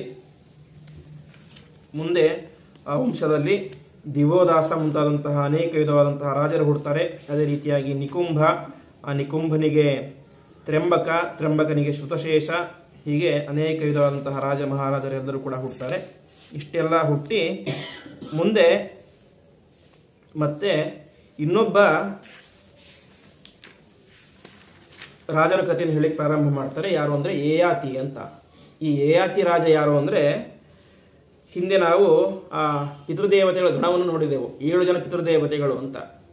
ಅದರಲ್ಲಿ ಒಂದು ಗಣ ಸುಸ್ವಧ ಎಂಬುದಾಗಿ. ಆ ಸುಸ್ವಧ ಎಂಬಂತಹ ಪಿತೃದೇವತೆಗಳ ಮಾನಸ ಕನ್ಯೆ ವಿರಜ ಎಂಬುದಾಗಿ. ಆ ವಿರಜಾಳನ್ನು ನಹುಷ ಮದುವೆಯಾಗಿದ್ದಂತ ಕೇಳಿದ್ವಿ. ಆ ನಹುಷನಿಗೆ ಒಟ್ಟು 7 ಜನ ಮಕ್ಕಳು. ಅದರಲ್ಲಿ 2ನೇಯವನು ಯಯಾತಿ ಅಂತ. ಮೊದಲನೆಯ ಮಗ ಯತಿ. ಯತಿ ಇವನಿಗೆ ಯಾಕೆ ಹೆಸರು ಅಂದರೆ, ಇವನು ಇಡೀ ಜಗತ್ತಿನಲ್ಲಿ ಸನ್ಯಾಸ ಸ್ವೀಕಾರವನ್ನು ಮಾಡಿದಂತಹ ಮೊದಲ ವ್ಯಕ್ತಿ ಅಂತೆ. ರಾಜನ ಮಗ, ಆದರೆ ಜೀವನದ ಮೇಲೆ ವೈರಾಗ್ಯ ಬಂದು ಸನ್ಯಾಸವನ್ನು ಸ್ವೀಕಾರ ಮಾಡಿದ. ಹಾಗಾಗಿ ಮುಂದೆ ಯಾರ್ಯಾರು ಸನ್ಯಾಸಿಗಳನ್ನು ಸ್ವೀಕಾರ ಮಾಡಿದರೋ ಅವರೆಲ್ಲರಿಗೂ ಕೂಡ ಏನಂತ ಹೆಸರು ಬಂತು? ಯತಿಗಳು ಅಂತ ಹೆಸರು ಬಂತು. ಯಾಕೆ ಅಂದರೆ ಮೊದಲು ಸನ್ಯಾಸವನ್ನು ಸ್ವೀಕಾರ ಮಾಡಿದವನಿಗೆ ಏನಂತ ಹೆಸರು? ಯತಿ ಅಂತ ಹೆಸರು. ಹಾಗಾಗಿ ಮುಂದೆ ಸನ್ಯಾಸ ಸ್ವೀಕಾರ ಮಾಡಿದಂತಹ ಪ್ರತಿಯೊಬ್ಬರಿಗೂ ಕೂಡ ಯತಿಗಳು ಎಂಬುದ ಹೆಸರು ಬರುತ್ತೆ. ಅದಕ್ಕೆ ಪ್ರಧಾನ ಕಾರಣ ಈ ನಹುಷನ ಮಗ ಯತಿ ಎಂಬುವಂತಹ ವ್ಯಕ್ತಿ. ವಾಸ್ತವಿಕವಾಗಿ ನಹುಷನಿಗೆ ಇವನ ಮೇಲೆ ತುಂಬಾ ಪ್ರೀತಿ ಅಂತ, ಯತಿಯ ಮೇಲೆ. ಯಾಕೆಂದ್ರೆ ಮೊದಲನೇದಾಗಿ ಜ್ಯೇಷ್ಠ ಪುತ್ರ ತುಂಬಾ ಪ್ರೀತಿ ಇರುತ್ತೆ. ಅಷ್ಟು ಮಾತ್ರ ಅಲ್ಲ, ಒಳ್ಳೆ ಶಾಸ್ತ್ರ ಅಧ್ಯಯನ ಮಾಡಿದ್ದ, ಎಲ್ಲದರಲ್ಲೂ ಕೂಡ ಪ್ರವೀಣನಾಗಿದ್ದ. ಅವನನ್ನೇ ರಾಜನಾಗಬೇಕು ಅಂತ ನಹುಷನಿಗೆ ತುಂಬಾ ಇಷ್ಟ ಇತ್ತು. ಆದರೆ ರಾಜ್ಯಭಾರ ಪಟ್ಟಾಭಿಷೇಕ ಮಾಡಬೇಕು ಅಂತ ಸಿದ್ಧ ಆಗ್ತಾನೆ. ಆವಾಗ ಆ ಯತಿ ಹೇಳ್ತಾನೆ, ನಾನು ರಾಜ್ಯಭಾರ ಮಾಡ್ಲಿಕ್ಕೆ ಹುಟ್ಟಿದಂತಹ ವ್ಯಕ್ತಿ ಅಲ್ಲ, ನಾನು ಸನ್ಯಾಸಿ ಆಗ್ತೇನೆ ಅಂತ. ಆವಾಗ ನಹುಷನಿಗೆ ತುಂಬಾ ಬೇಸರ ಆಗ್ಬಿಡುತ್ತೆ. ನಾನು ಇವನ ಮೇಲೆ ತುಂಬಾ ಹೋಪ್ ಇಟ್ಕೊಂಡಿದ್ದೆ, ಈ ರೀತಿಯ ಮಾಡಿಬಿಟ್ನಲ್ಲ ಅಂತ. ಸರಿ, ಏನು ಮಾಡ್ಲಿಕ್ಕೂ ಆಗೋದಿಲ್ಲ. ಒಂದು ವೇಳೆ ಇವನಿಗೆ ಇಷ್ಟ ಇಲ್ಲದೆ ಹೋದರೂ ಕೂಡ ಒಂದು ನಾವು ಪಟ್ಟಾಭಿಷೇಕ ಮಾಡಿಬಿಟ್ರೆ ಅದರಿಂದಾಗಿ ಮುಂದೆ ಪ್ರಜೆಗಳಿಗೆ ತೊಂದರೆ. ಯಾಕೆಂದರೆ ರಾಜನಿಗೆ ಪ್ರಧಾನವಾಗಿ ಅದರಲ್ಲಿ ಆಸಕ್ತಿ ಇರಬೇಕು, ಆಸಕ್ತಿ ಇಲ್ಲದೆ ಹೋದರೆ ಪ್ರಜೆಗಳಿಗೆ ತೊಂದರೆ ಆಗುತ್ತೆ ಅಂತ. ಸರಿ, ನಿನ್ನಿಷ್ಟದಂತೆ ನೀನು ಸನ್ಯಾಸಿಯಾಗಿ ಎಂಬುದಾಗಿ ಬಿಟ್ಟು ಬಿಡ್ತಾನೆ. ಹೀಗೆ ಯತಿ ಜಗತ್ತಿನ ಮೊದಲ ಸನ್ಯಾಸಿ, ಚಂದ್ರವಂಶದಲ್ಲಿ ಬಂದಂತಹ ಒಬ್ಬ ಅವನು ಸನ್ಯಾಸಿಯಾಗಿ ಮುಂದೆ ವಿಶೇಷವಂತಹ ಸಾಧನೆಯನ್ನು ಮಾಡ್ತಾನೆ. ಇನ್ನು ಮುಂದೆ ಯಾರು ರಾಜನಾಗಬೇಕು? ಕ್ರಮವಾಗಿ 2ನೇ ಮಗ ರಾಜನಾಗಬೇಕು. ಆ 2ನೇ ಮಗನೇ ಯಯಾತಿ ಎಂಬುದಾಗಿ. ಆ ಯಯಾತಿ ರಾಜನು ಕೂಡ ಒಳ್ಳೆಯ ಪರಾಕ್ರಮಶಾಲಿಯಾಗಿದ್ದ, ಪರಾಕ್ರಮಶಾಲಿಯಾದಂತಹ ರಾಜ. ಆ ರಾಜನಿಗೆ ಒಟ್ಟು 2 ಹೆಂಡತಿಯರು. ಭಾಗವತದಲ್ಲಿ ಈ ಕಥೆ ವಿಸ್ತಾರವಾಗಿ ಬರುತ್ತೆ. ದೇವಯಾನಿ ಮತ್ತು ಶರ್ಮಿಷ್ಠೆಯ ಚರಿತ್ರೆ. ಆ ದೇವಯಾನಿ ಮತ್ತು ಶರ್ಮಿಷ್ಠೆ, ಆ ಶುಕ್ರಾಚಾರ್ಯರ ಮಗಳು ದೇವಯಾನಿ, ಆ ವೃಷಪರ್ವ ರಾಜನ ಮಗಳು ಶರ್ಮಿಷ್ಠೆ. ಅವರಿಬ್ಬರು ಕೂಡ ಇವರೊಂದು ಮದುವೆಯಾಗ್ತಾರೆ. ಅದಕ್ಕೇನು ಕಾರಣ ಅಂತ ಹೇಳಿದ್ರೆ ನಿಮಗೆಲ್ಲ ಗೊತ್ತೇ ಇರುತ್ತೆ. ಆ ದೇವಯಾನಿ ಮತ್ತು ಶರ್ಮಿಷ್ಠೆ ಚಿಕ್ಕ ವಯಸ್ಸಿನಿಂದಾಗಲೂ ಕೂಡ ಒಳ್ಳೆಯ ಸ್ನೇಹಿತೆಯರು. ಒಂದು ದಿವಸ ಏನೋ ಆಟ ಆಡಬೇಕಾದ್ರೆ, ಏನೋ ಸ್ನಾನ ಮಾಡಬೇಕಾದ್ರೆ, ಸ್ನಾನ ಆದ ತಕ್ಷಣ ಇಬ್ಬರ ಬಟ್ಟೆ ಅದಲು ಬದಲಾಗ್ಬಿಡುತ್ತೆ. ಅದರಿಂದಾಗಿ ಶರ್ಮಿಷ್ಠೆಗೆ ತುಂಬಾ ಕೋಪ ಒಂದು, ದೇವಯಾನಿಗೆ ಏನೋ ಬೈತಾಳೆ. ಕೊನೆಗೆ ಆ ವಿಚಾರ ಶುಕ್ರಾಚಾರ್ಯಗೆ ಗೊತ್ತಾಗುತ್ತೆ. ನನ್ನ ಮಗಳಿಗೆ ನಿನ್ನ ಮಗಳು ಬೈದ್ದ ಅಂತ. ಯಾಕೆಂದ್ರೆ ಶರ್ಮಿಷ್ಠೆಯ ತಂದೆ ವೃಷಪರ್ವ ರಾಕ್ಷಸರಿಗೆ ರಾಜ. ರಾಕ್ಷಸರಿಗೆ ಗುರುಗಳು ಯಾರು? ಶುಕ್ರಾಚಾರ್ಯರು. ಹೀಗೆ ರಾಕ್ಷಸರಿಗೆ ರಾಜ ವೃಷಪರ್ವ, ಅವನ ಮಗಳು ಮತ್ತು ಶುಕ್ರಾಚಾರ್ಯರ ಮಗಳು ಫ್ರೆಂಡ್ಸ್ ಆಗಿದ್ರು. ಯಾವಾಗ ತನ್ನ ಮಗಳಿಗೆ ರಾಜ ಬೈದ ಅಂತ ಗೊತ್ತಾದ್ನೋ ಆವಾಗ ಗುರುಗಳಿಗೆ ತುಂಬ ಸಿಟ್ಟು ಬರುತ್ತೆ ಶುಕ್ರಾಚಾರ್ಯರಿಗೆ. ಅವರು ಹೇಳ್ತಾರೆ, ನನ್ನ ಕೋಪ ಕಡಿಮೆ ಆಗಬೇಕು ಅಂತ ಹೇಳಿದ್ರೆ ನಿನ್ನ ಮಗಳು ಶರ್ಮಿಷ್ಠೆ, ರಾಜನ ಮಗಳು, ನನ್ನ ಮಗಳಿಗೆ ದಾಸಿಯಾಗಬೇಕು ಎಂಬುದಾಗಿ ಹೇಳ್ತಾರೆ ಅಂತೆ. ಇದನ್ನು ನೀನು ಮಾಡದೇ ಹೋದರೆ ನಾನು ನಿನ್ನ ಅರಮನೆಯನ್ನೇ ಬಿಟ್ಟು ಹೋಗ್ಬಿಡ್ತೇನೆ ಅಂತ. ಅದರಲ್ಲೇನು ದೊಡ್ಡ ಮಹಾ ಅಂತ ಬಿಡ್ಲಿಲ್ಲ ವೃಷಪರ್ವ ರಾಜ. ಯಾಕೆಂದ್ರೆ ಗುರುಗಳಾದವರು ಕೇವಲ ನನಗೆ ಮಾತ್ರ ಗುರು ಅಲ್ಲ, ಇಡೀ ರಾಕ್ಷಸ ಕುಲಕ್ಕೇನೆ ಗುರುಗಳು. ವೃಷಪರ್ವ ಇಡೀ ರಾಕ್ಷಸ ಕುಲಕ್ಕೆ ರಾಜ. ಒಂದು ವೇಳೆ ಶುಕ್ರಾಚಾರ್ಯರು ನನ್ನನ್ನು ಬಿಟ್ಟು ಹೋಗಿಬಿಟ್ರೆ ಅದರಿಂದಾಗಿ ಇಡೀ ರಾಕ್ಷಸ ಕುಲವೇನೆ ಅಧಪಾತ ಆಗಿಬಿಡುತ್ತೆ, ಕೆಳಗೆ ಬಿದ್ದು ಹೋಗಿಬಿಡುತ್ತೆ. ಹಾಗಾಗಿ ನನ್ನ ಮಗಳ ಸುಖಕ್ಕೋಸ್ಕರ, ಕೇವಲ ನನ್ನೊಬ್ಬಳ ಮಗಳ ಸುಖಕ್ಕೋಸ್ಕರ ಇಡೀ ರಾಕ್ಷಸ ಕುಲವನ್ನು ನಾಶ ಮಾಡೋದು ಸರಿಯಲ್ಲ ಅಂತ ಆಗಿದ್ದಾಗಲೇ ಅವಳ ಹಣೆ ಬರಹ ಅಂತ ದಾಸಿಯಾಗಲಿ ಅಂತ ಬಿಟ್ಟು ಬಿಡ್ತಾನೆ. ಹೀಗೆ ಒಬ್ಬ ಶ್ರೇಷ್ಠ ಚಕ್ರವರ್ತಿಯ ಮಗಳು ಒಬ್ಬ ಸಾಮಾನ್ಯ ಋಷಿಗಳ ಮಗಳ ಸೇವಕಿಯಾಗಿ ಹೊರಡ್ತಾಳೆ. ಎಲ್ಲಿ ತನಕ ಅಂತ ಹೇಳಿದ್ರೆ ಆ ದೇವಯಾನಿಗೆ ಮುಂದೆ ವಿವಾಹವಾಗುತ್ತೆ ಈ ಯಯಾತಿಯ ಜೊತೆಗೆ. ಮದುವೆಯಾದಾಗಲೂ ಕೂಡ ನೀನು ನನ್ನ ಜೊತೆಗೇನೆ ಬರಬೇಕು, ನನ್ನ ಅರಮನೆಯಲ್ಲಿಯೂ ಕೂಡ ನೀನು ನನಗೆ ಸೇವಕಿಯಾಗಿರಬೇಕು ಅಂತ ಕರೆದುಕೊಂಡು ಹೋಗ್ತಾಳೆ. ಇಷ್ಟೆಲ್ಲ ಆಗುತ್ತೆ. ದೇವಯಾನಿ ಒಳ್ಳೆ ಸಂಸಾರವನ್ನು ಮಾಡ್ತಾ ಇರ್ತಾಳೆ. ಆದರೆ ಅವಳ ಗಂಡನಾದಂತಹ ಯಯಾತಿ ಶರ್ಮಿಷ್ಠೆಯನ್ನು ನೋಡ್ತಾನೆ, ಅನೇಕ ದಿನ ಗಮನಿಸ್ತಾನೆ. ಆವಾಗ ಅವನಿಗೆ ಒಂದು ಅರಿವಾಗುತ್ತೆ, ಇವಳು ಯಾರೋ ಸಾಮಾನ್ಯಳಾದಂತಹ ಹೆಂಗಸಲ್ಲ, ಇವಳ ಮುಖವನ್ನು ನೋಡಿದರೆ ಒಳ್ಳೆ ರಾಜಕುಮಾರಿಯ ಕಳೆ ಇದೆ ಎಂಬುದಾಗಿ ವಿಚಾರ ಮಾಡ್ತಾನೆ. ಇಷ್ಟೆಲ್ಲ ಆಗುತ್ತೆ. ಕೊನೆಗೆ ಶರ್ಮಿಷ್ಠೆಗೂ ಇವನಿಗೂ ಪ್ರೀತಿಯಾಗುತ್ತೆ. ಪ್ರೀತಿಯಾಗಿ ಅವರಿಬ್ಬರು ಕೂಡ ಅಲ್ಲಿಯೇನೆ ಗಾಂಧರ್ವ ವಿವಾಹವನ್ನು ಆಗ್ತಾರೆ. ಗಾಂಧರ್ವ ವಿವಾಹ ಆಗುತ್ತೆ. ಅನಂತರ ಆ ಯಯಾತಿ ರಾಜನಿಗೆ ಒಟ್ಟು 5 ಜನ ಗಂಡು ಮಕ್ಕಳು. ಈ ದೇವಯಾನಿಯಲ್ಲಿ ಅಂದ್ರೆ ಶುಕ್ರಾಚಾರ್ಯರ ಮಗಳಲ್ಲಿ ಯದು ಮತ್ತು ತುರ್ವಸು ಎಂಬಂತಹ ಇಬ್ಬರು ಗಂಡು ಮಕ್ಕಳು. ಇನ್ನು ಆ ಶರ್ಮಿಷ್ಠೆಯಲ್ಲಿ 3 ಜನ ಗಂಡು ಮಕ್ಕಳು, ದೃಹ್ಯ, ಅನು, ಪೂರು ಎಂಬುದಾಗಿ 3 ಜನ ಗಂಡು ಮಕ್ಕಳು. ಆದರೆ ಇಷ್ಟೆಲ್ಲ ವಿಚಾರ ದೇವಯಾನಿಗೆ ಗೊತ್ತೇ ಇರೋದಿಲ್ಲ ಅಂತೆ. ಶರ್ಮಿಷ್ಠೆ ಮತ್ತು ಯಯಾತಿಗೆ ಗಾಂಧರ್ವ ವಿವಾಹ ಆಗಿದ್ದು ಅವರಿಗೆ 3 ಜನ ಮಕ್ಕಳಾಗಿರುವಂತಹ ವಿಷಯವೂ ಕೂಡ ದೇವಯಾನಿಗೆ ಗೊತ್ತಿರೋದಿಲ್ಲ. ಅವಳು ಪಾಪ ತನ್ನಷ್ಟಕ್ಕೆ ತಾನೇ ಇರ್ತಾಳೆ. ಇಷ್ಟೆಲ್ಲ ಆಗುತ್ತೆ. ಕೊನೆಗೆ ಈ ವಿಚಾರ ಯಾರಿಗೆ ಗೊತ್ತಾಗುತ್ತೆ? ದೇವಯಾನಿಗೆ ಗೊತ್ತಾಗುತ್ತೆ. ತುಂಬಾ ಅನೇಕ ದಿನಗಳಾದ ನಂತರ ಆ ವಿಚಾರ ಎಂಬುದು ಇವನಿಗೆ ಗೊತ್ತಾಗುತ್ತೆ. ಯಾರಿಗೆ? ದೇವಯಾನಿಗೆ. ಆ ದೇವಯಾನಿ ತಕ್ಷಣದಲ್ಲಿಯೇನೆ ತನ್ನ ಅರಮನೆಯನ್ನು ಬಿಟ್ಟು ತನ್ನ ತಂದೆ ಹತ್ತಿರ ಹೋಗ್ಬಿಡ್ತಾಳೆ, ಶುಕ್ರಾಚಾರ್ಯರ ಹತ್ತಿರ. ಆ ಶುಕ್ರಾಚಾರ್ಯಗೆ ತುಂಬಾ ಸಿಟ್ಟು ಬರುತ್ತೆ. ಮೊದಲೇ ಈ ಶರ್ಮಿಷ್ಠೆ ಕಂಡ್ರೆ ಆಗ್ತಾ ಇರಲಿಲ್ಲ, ಯಾಕೆ? ನನ್ನ ಮಗಳಿಗೆ ಅಪಮಾನ ಮಾಡಿದ್ದಾಳೆ ಅಂತ. ಈಗ ಇನ್ನಷ್ಟು ಸಿಟ್ಟು ಬರುತ್ತೆ, ನನ್ನ ಅಳಿಯನಿಗೆ ಮೋಸ ಮಾಡಿಬಿಟ್ಟಿದ್ದಾಳೆ ಅಂತ. ಆ ದೇವಯಾನಿ ಮೇಲೂ ಸಿಟ್ಟು ಬರುತ್ತೆ, ಶರ್ಮಿಷ್ಠೆ ಮೇಲೂ ಸಿಟ್ಟು ಬರುತ್ತೆ. ಅದಕ್ಕಿಂತ ಹೆಚ್ಚು ಸಿಟ್ಟು ಯಯಾತಿ ಮೇಲೆ ಬರುತ್ತೆ. ಯಾಕೆಂದ್ರೆ ನನ್ನ ಮಗಳಿಗೆ ಏನು ಕಮ್ಮಿಯಾಗಿದೆ? ಬೇಕಾದಷ್ಟು ಸಂಪತ್ತಿದೆ, ಒಳ್ಳೆಯ ರೂಪವತಿ. ಅಂತಹದರಲ್ಲಿ ಆ ಶರ್ಮಿಷ್ಠೆ ಯಾರು? ಮನೆಯ ಕೆಲಸದವಳು. ಅವಳನ್ನು ಮದುವೆಯಾಗಿ ಮಕ್ಕಳನ್ನು ಹುಟ್ಟಿಸಿದ್ದಾನೆ ಅಂತ ಸಿಟ್ಟು ಬಂದು ಅವನು ಶಾಪವನ್ನು ಕೊಡ್ತಾನೆ ಯಯಾತಿ ರಾಜನಿಗೆ, ಶುಕ್ರಾಚಾರ್ಯರು. ಏನಂತ ಹೇಳಿದ್ರೆ, ನೀನು ವೃದ್ಧನಾಗಿ ಹೋಗು ಅಂತ. ಅಂದ್ರೆ ಅವನಿನ್ನು ಒಳ್ಳೆ 30 ವಯಸ್ಸಿನ ತರುಣನಾಗಿದ್ದ. ನಿನ್ನ ಎಲ್ಲ ಯೌವನವೂ ಕೂಡ ನಾಶವಾಗಿ ಹೋಗಿ ನೀನು ಒಬ್ಬ ವಯಸ್ಸಾದಂತಹ ಮುದುಕನಾಗಿ ಬಿಡು ಎಂಬುದಾಗಿ ಶಾಪವನ್ನು ಕೊಡ್ತಾನೆ. ಆ ರೀತಿಯಾಗಿ ತಕ್ಷಣದಲ್ಲಿ ಆ ಯಯಾತಿ ರಾಜ ವೃದ್ಧನಾಗಿ ಹೋಗಿಬಿಡ್ತಾನೆ. ಆವಾಗ ಅವನಿಗೆ ತುಂಬಾ ಬೇಸರ ಪ್ರಾರಂಭ ಆಗುತ್ತೆ. ಆವಾಗ ಆ ಯಯಾತಿ ರಾಜ ಅಷ್ಟೆಲ್ಲ ದೊಡ್ಡ ಅವಮಾನ ಆಗಿತ್ತು, ಇಷ್ಟೆಲ್ಲ ಶಾಪ ಬಂದಿದ್ದರೂ ಕೂಡ ಅವನಿಗೆ ತನ್ನ ಆಸೆ ಕಡಿಮೆ ಆಗಿರಲಿಲ್ಲ ಅಂತೆ. ನಾನು ಇನ್ನೂ ಕೂಡ ನನಗೆ ತಾರುಣ್ಯ ಬೇಕು, ಯೌವನ ಬೇಕು ಬೇಕು ಅಂತ ಹಠ ಹಿಡಿತಾನೆ. ಕೊನೆಗೆ ತಾನೇ ಮಾಡ್ತಾನೆ, ತನ್ನ ಹಿರಿಯ ಮಗ ಯದು ಮಹಾರಾಜ ಅವನ ಹತ್ತಿರ ಹೋಗ್ತಾನೆ. ಅವನ ಹತ್ತಿರ ಹೋಗಿ ಕೇಳ್ತಾನೆ ಅಂತೆ. ಯದು ಮಹಾರಾಜ ವಾಸ್ತವಿಕವಾಗಿ ಯಯಾತಿ ರಾಜ ತನ್ನ ಮಗನಿಗೆ ಈಗಾಗಲೇ ಪಟ್ಟಾಭಿಷೇಕ ಮಾಡಿಬಿಟ್ಟಿದ್ದ. ಯಾರಿಗೆ? ಯದು ಮಹಾರಾಜನಿಗೆ. ಹಿರಿಯ ಮಗ ಯದು ಮಹಾರಾಜ, ಅವನಿಗೆ ಸಮಗ್ರ ರಾಜ್ಯದ ಪಟ್ಟಾಭಿಷೇಕವನ್ನು ಮಾಡಿದ್ದ, ತಾನು ಮಾತ್ರ ಆರಾಮಾಗಿ ಸುಖ ಪಡ್ತಾ ಇದ್ದ. ಇಷ್ಟೆಲ್ಲ ಆಯಿತು. ಕೊನೆಗೆ ಅವನು ಹೇಳ್ತಾನೆ, ನಿನಗೆ ನಾನು ರಾಜ್ಯವನ್ನು ಕೊಟ್ಟೆ, ರಾಜ್ಯವನ್ನು ಕೊಟ್ಟಾಗ ನೀನೇನು ಎರಡು ಮಾತಾಡಲಿಲ್ಲ, ಸರಿ ಅಂತ ನನ್ನ ಅಪ್ಪಣೆ ಅಂತ ಸ್ವೀಕಾರ ಮಾಡಿದಿ, ರಾಜ್ಯಭಾರ ಮಾಡ್ತಾ ಇದ್ದೀಯ.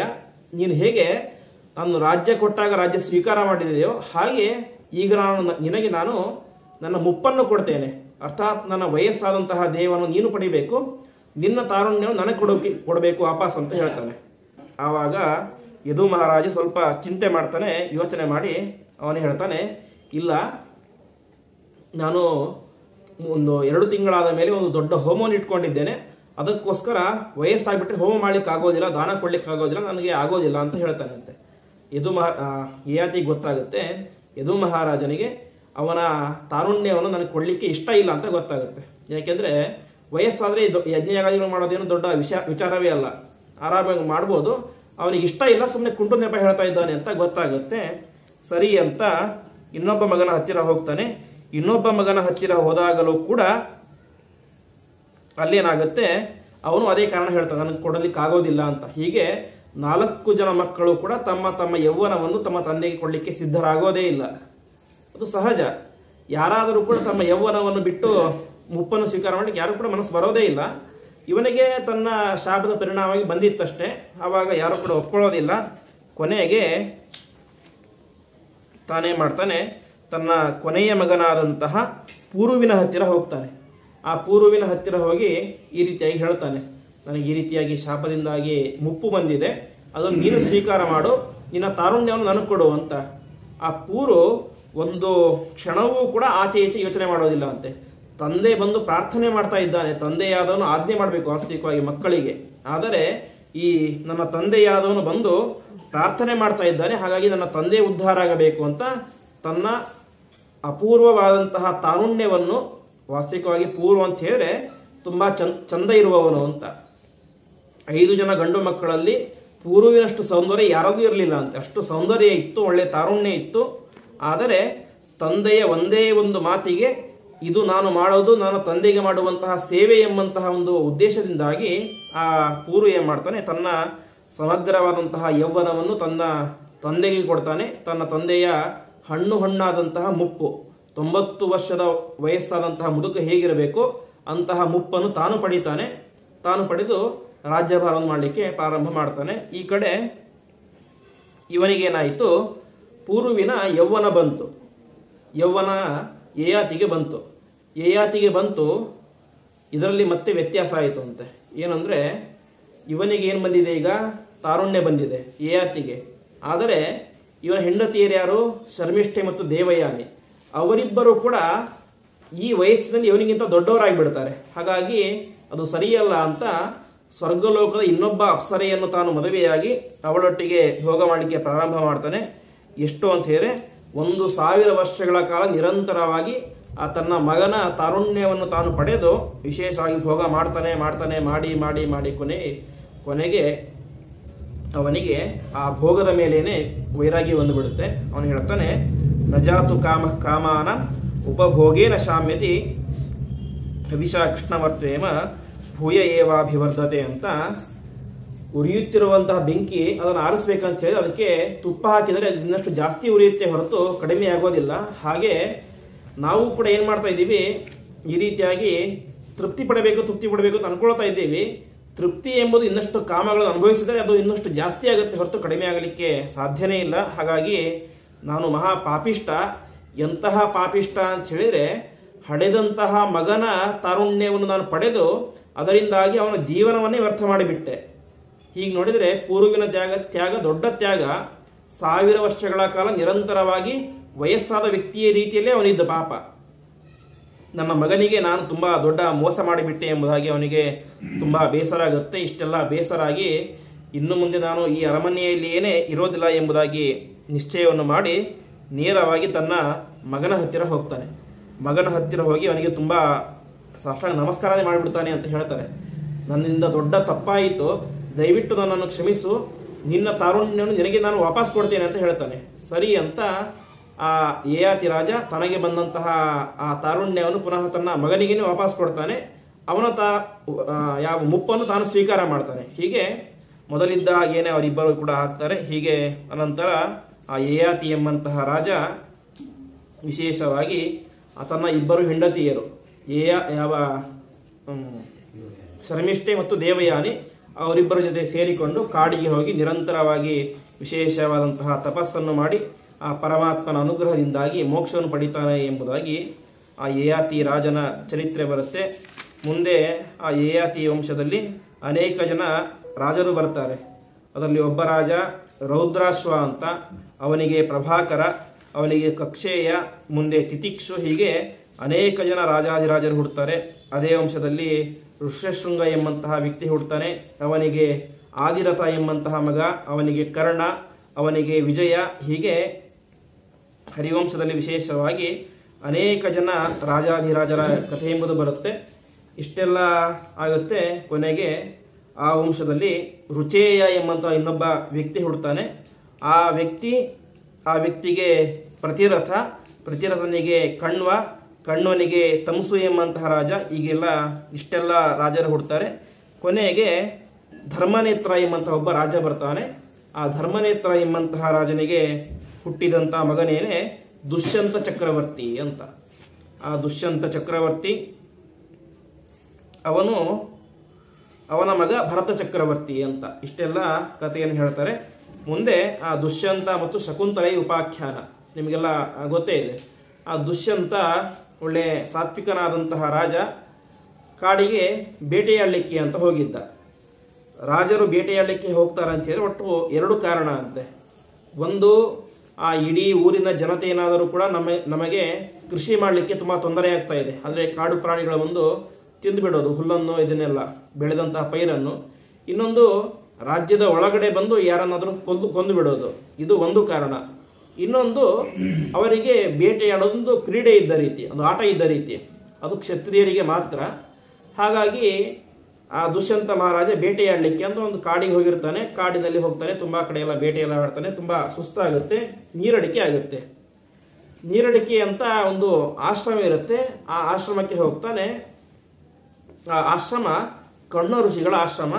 ಕಣ್ವ ಋಷಿಗಳ ಆಶ್ರಮಕ್ಕೆ ಹೋಗ್ತಾನೆ. ಅಲ್ಲಿ ಋಷಿಗಳು ಇರೋದಿಲ್ಲ, ಒಬ್ಬ ಹೆಣ್ಣು ಮಗಳು ಮಾತ್ರ ಇರ್ತಾಳೆ. ಅವಳು ಶಕುಂತಲೆ ಅಂತ. ಆ ಶಕುಂತಲೆ ಭಾರಿ ಚಾಕಚಕ್ಯತೆ ಇದೆ, ಚುರುಕುವಾದಂಥ ಹುಡುಗಿ. ನಮ್ಮ ಆಶ್ರಮಕ್ಕೆ ನಮ್ಮ ಇಡೀ ರಾಜ್ಯದ ರಾಜ ಬಂದಿದ್ದಾನೆ ಅಂತ ತಿಳಿದುಕೊಂಡು ಒಬ್ಬ ಗಂಡಸಾದಂತಹ ವ್ಯಕ್ತಿ ಒಬ್ಬ ಮನೆಗೆ ಅತಿಥಿ ಬಂದರೆ ಯಾವ ಕೆಲಸವನ್ನು ಮಾಡಬೇಕೋ ಎಲ್ಲ ಕೆಲಸವನ್ನು ಕೂಡ ನಾಜೂಕಾಗಿ ಜಾಗರೂಕತೆಯಿಂದಾಗಿ ಏನು ಹೆಚ್ಚು ಆಗಬಾರ್ದು, ಕಡಿಮೆ ಆಗಬಾರ್ದು. ಯಾಕೆ ಬಂದಂಥವನು ರಾಜ, ಅವನಿಗೆ ಗೌರವ ಕೊಡಬೇಕಾದದ್ದು ಪ್ರತಿಯೊಬ್ಬರ ಧರ್ಮ ಅಂತ ಚಾಕಚಕ್ಯತೆಯಿಂದಾಗಿ ತುಂಬಾ ಸುಂದರವಾಗಿ ಅವನಿಗೆ ಅರ್ಘ್ಯ ಪಾದ್ಯ ಎಲ್ಲವನ್ನು ಕೂಡ ಕೊಟ್ಟು ಒಳ್ಳೆ ಭೋಜನವನ್ನೆಲ್ಲ ಹಾಕಿ ನೀರನ್ನೆಲ್ಲ ಕೊಟ್ಟು ಉಪಚಾರ ಮಾಡ್ತಾಳೆ. ಆವಾಗ ಈ ದುಷ್ಯಂತ ಮಹಾರಾಜನಿಗೆ ಶಕುಂತಲೆಯ ಮೇಲೆ ಮನಸ್ಸಾಗುತ್ತೆ ಅಂತೆ. ಮೊದಲು ಅವನು ಚಿಂತನೆ ಮಾಡ್ತಾನೆ, ಇವಳು ಒಬ್ಬ ಋಷಿಯ ಮಗಳಾಗಲಿಕ್ಕೆ ಸಾಧ್ಯನೇ ಇಲ್ಲ ಅಂತ. ಯಾಕೆಂದ್ರೆ ಅವನಿಗೊಂದು ಮನಸ್ಸಲ್ಲಿ ಗಟ್ಟಿತನ ಇತ್ತು ಅಂತೆ. ಏನಂದ್ರೆ, ನನಗೆ ಇವಳ ಮೇಲೆ ಮನಸ್ಸಾಗಿದೆ ಅಂತ ಹೇಳಿದ್ರೆ ಇವಳು ಒಬ್ಬ ರಾಜಕನ್ಯೆಯೇ ಆಗಿರಬೇಕು ಅಂತ. ಒಬ್ಬ ಋಷಿ ಕನ್ಯೆಯ ಮೇಲೆ ನನಗೆ ಮನಸ್ಸು ಬರಲಿಕ್ಕೆ ಸಾಧ್ಯನೇ ಇಲ್ಲ, ಇವಳು ಒಬ್ಬ ರಾಜನ ಮಗಳೇ ಆಗಿರಬೇಕು ಅಂತ. ಆವಾಗ ಅವಳಿಗೆ ಕೂಡ ಮನಸ್ಸಾಗುತ್ತೆ. ತಕ್ಷಣದಲ್ಲಿ ಅವರಿಬ್ಬರು ಕೂಡ ಗಾಂಧರ್ವ ವಿವಾಹ, ಅಂದರೆ ಆ ಕ್ಷಣದಲ್ಲಿ ಆಗುವಂತಹ ವಿವಾಹವನ್ನು ಮದುವೆಯಾಗ್ತಾರೆ. ಮದುವೆಯಾಗಿ ಕೆಲವು ದಿನಗಳ ಕಾಲ ಅವನು ಅಲ್ಲಿಯೇ ವಾಸವಾಗಿದ್ದು ಪುನಃ ತನ್ನ ಅರಮನೆಗೆ ಬಂದು ಬಿಡ್ತಾನೆ. ಈ ಶಾಕುಂತಲೆ ಯಾರು ಅಂತ ಹೇಳಿದ್ರೆ, ಅವಳು ವಾಸ್ತವಿಕವಾಗಿ ರಾಜನ ಮಗಳೇ ಆಗಿದ್ದಳು. ಯಾರು ಅಂದರೆ ವಿಶ್ವಾಮಿತ್ರ ಮತ್ತು ಮೇನಕಾದೇವಿಯ ಮಗಳು ಯಾವ ಶಕುಂತಲೆ. ವಿಶ್ವಾಮಿತ್ರರು ತಪಸ್ ಮಾಡ್ತಾ ಇರ್ತಾರೆ. ಅವರು ರಾಜರ್ಷಿಗಳು ಅಂತ ಹೇಳಿದ್ರೆ ಈ ಕಡೆ ಮೊದಲು ರಾಜರಾಗಿ ಅನಂತರ ಅದನ್ನೆಲ್ಲ ತ್ಯಾಗ ಮಾಡಿ ಮುಂದೆ ಋಷಿಗಳಾದವರು. ಹಾಗಾಗಿ ರಾಜರ್ಷಿಗಳು ಅಂತ ಕರೀತಾರೆ ಅವ್ರನ್ನ. ಅಂತಹ ವಿಶ್ವಾಮಿತ್ರರು ತಪಸ್ಸು ಮಾಡ್ತಾ ಇರ್ತಾರೆ, ದೀರ್ಘವಾದಂತಹ ತಪಸ್ಸು.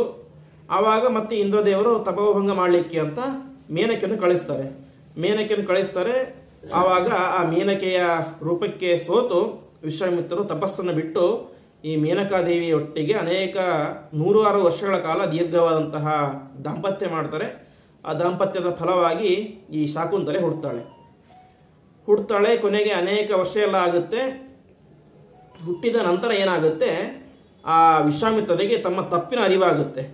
ನಾನು ಬ್ರಹ್ಮದನ್ನು ಪ್ರತ್ಯಕ್ಷ ಮಾಡ್ಕೊಳ್ಬೇಕು ಅಂತ ತಪಸ್ಸು ಮಾಡ್ತಾ ಇದ್ರೆ ಇವಳು ನನಗೆ ತಪಸ್ಸನ್ನೆಲ್ಲ ಕೆಡಿಸಿ ತಾನೇ ಮಾಡಿದಳು, ನನ್ನಿಂದಾಗಿ ಒಂದು ಮಗು ಹುಟ್ಟುವಂತೆ ಮಾಡಿಬಿಟ್ಲು ಅಂತ ತುಂಬ ಬೇಸರ ಆಗಿ ತಾವು ಮತ್ತೆ ತಪಸ್ಸು ಮಾಡಲಿಕ್ಕೆ ಹೋಗ್ಬಿಡ್ತಾರೆ.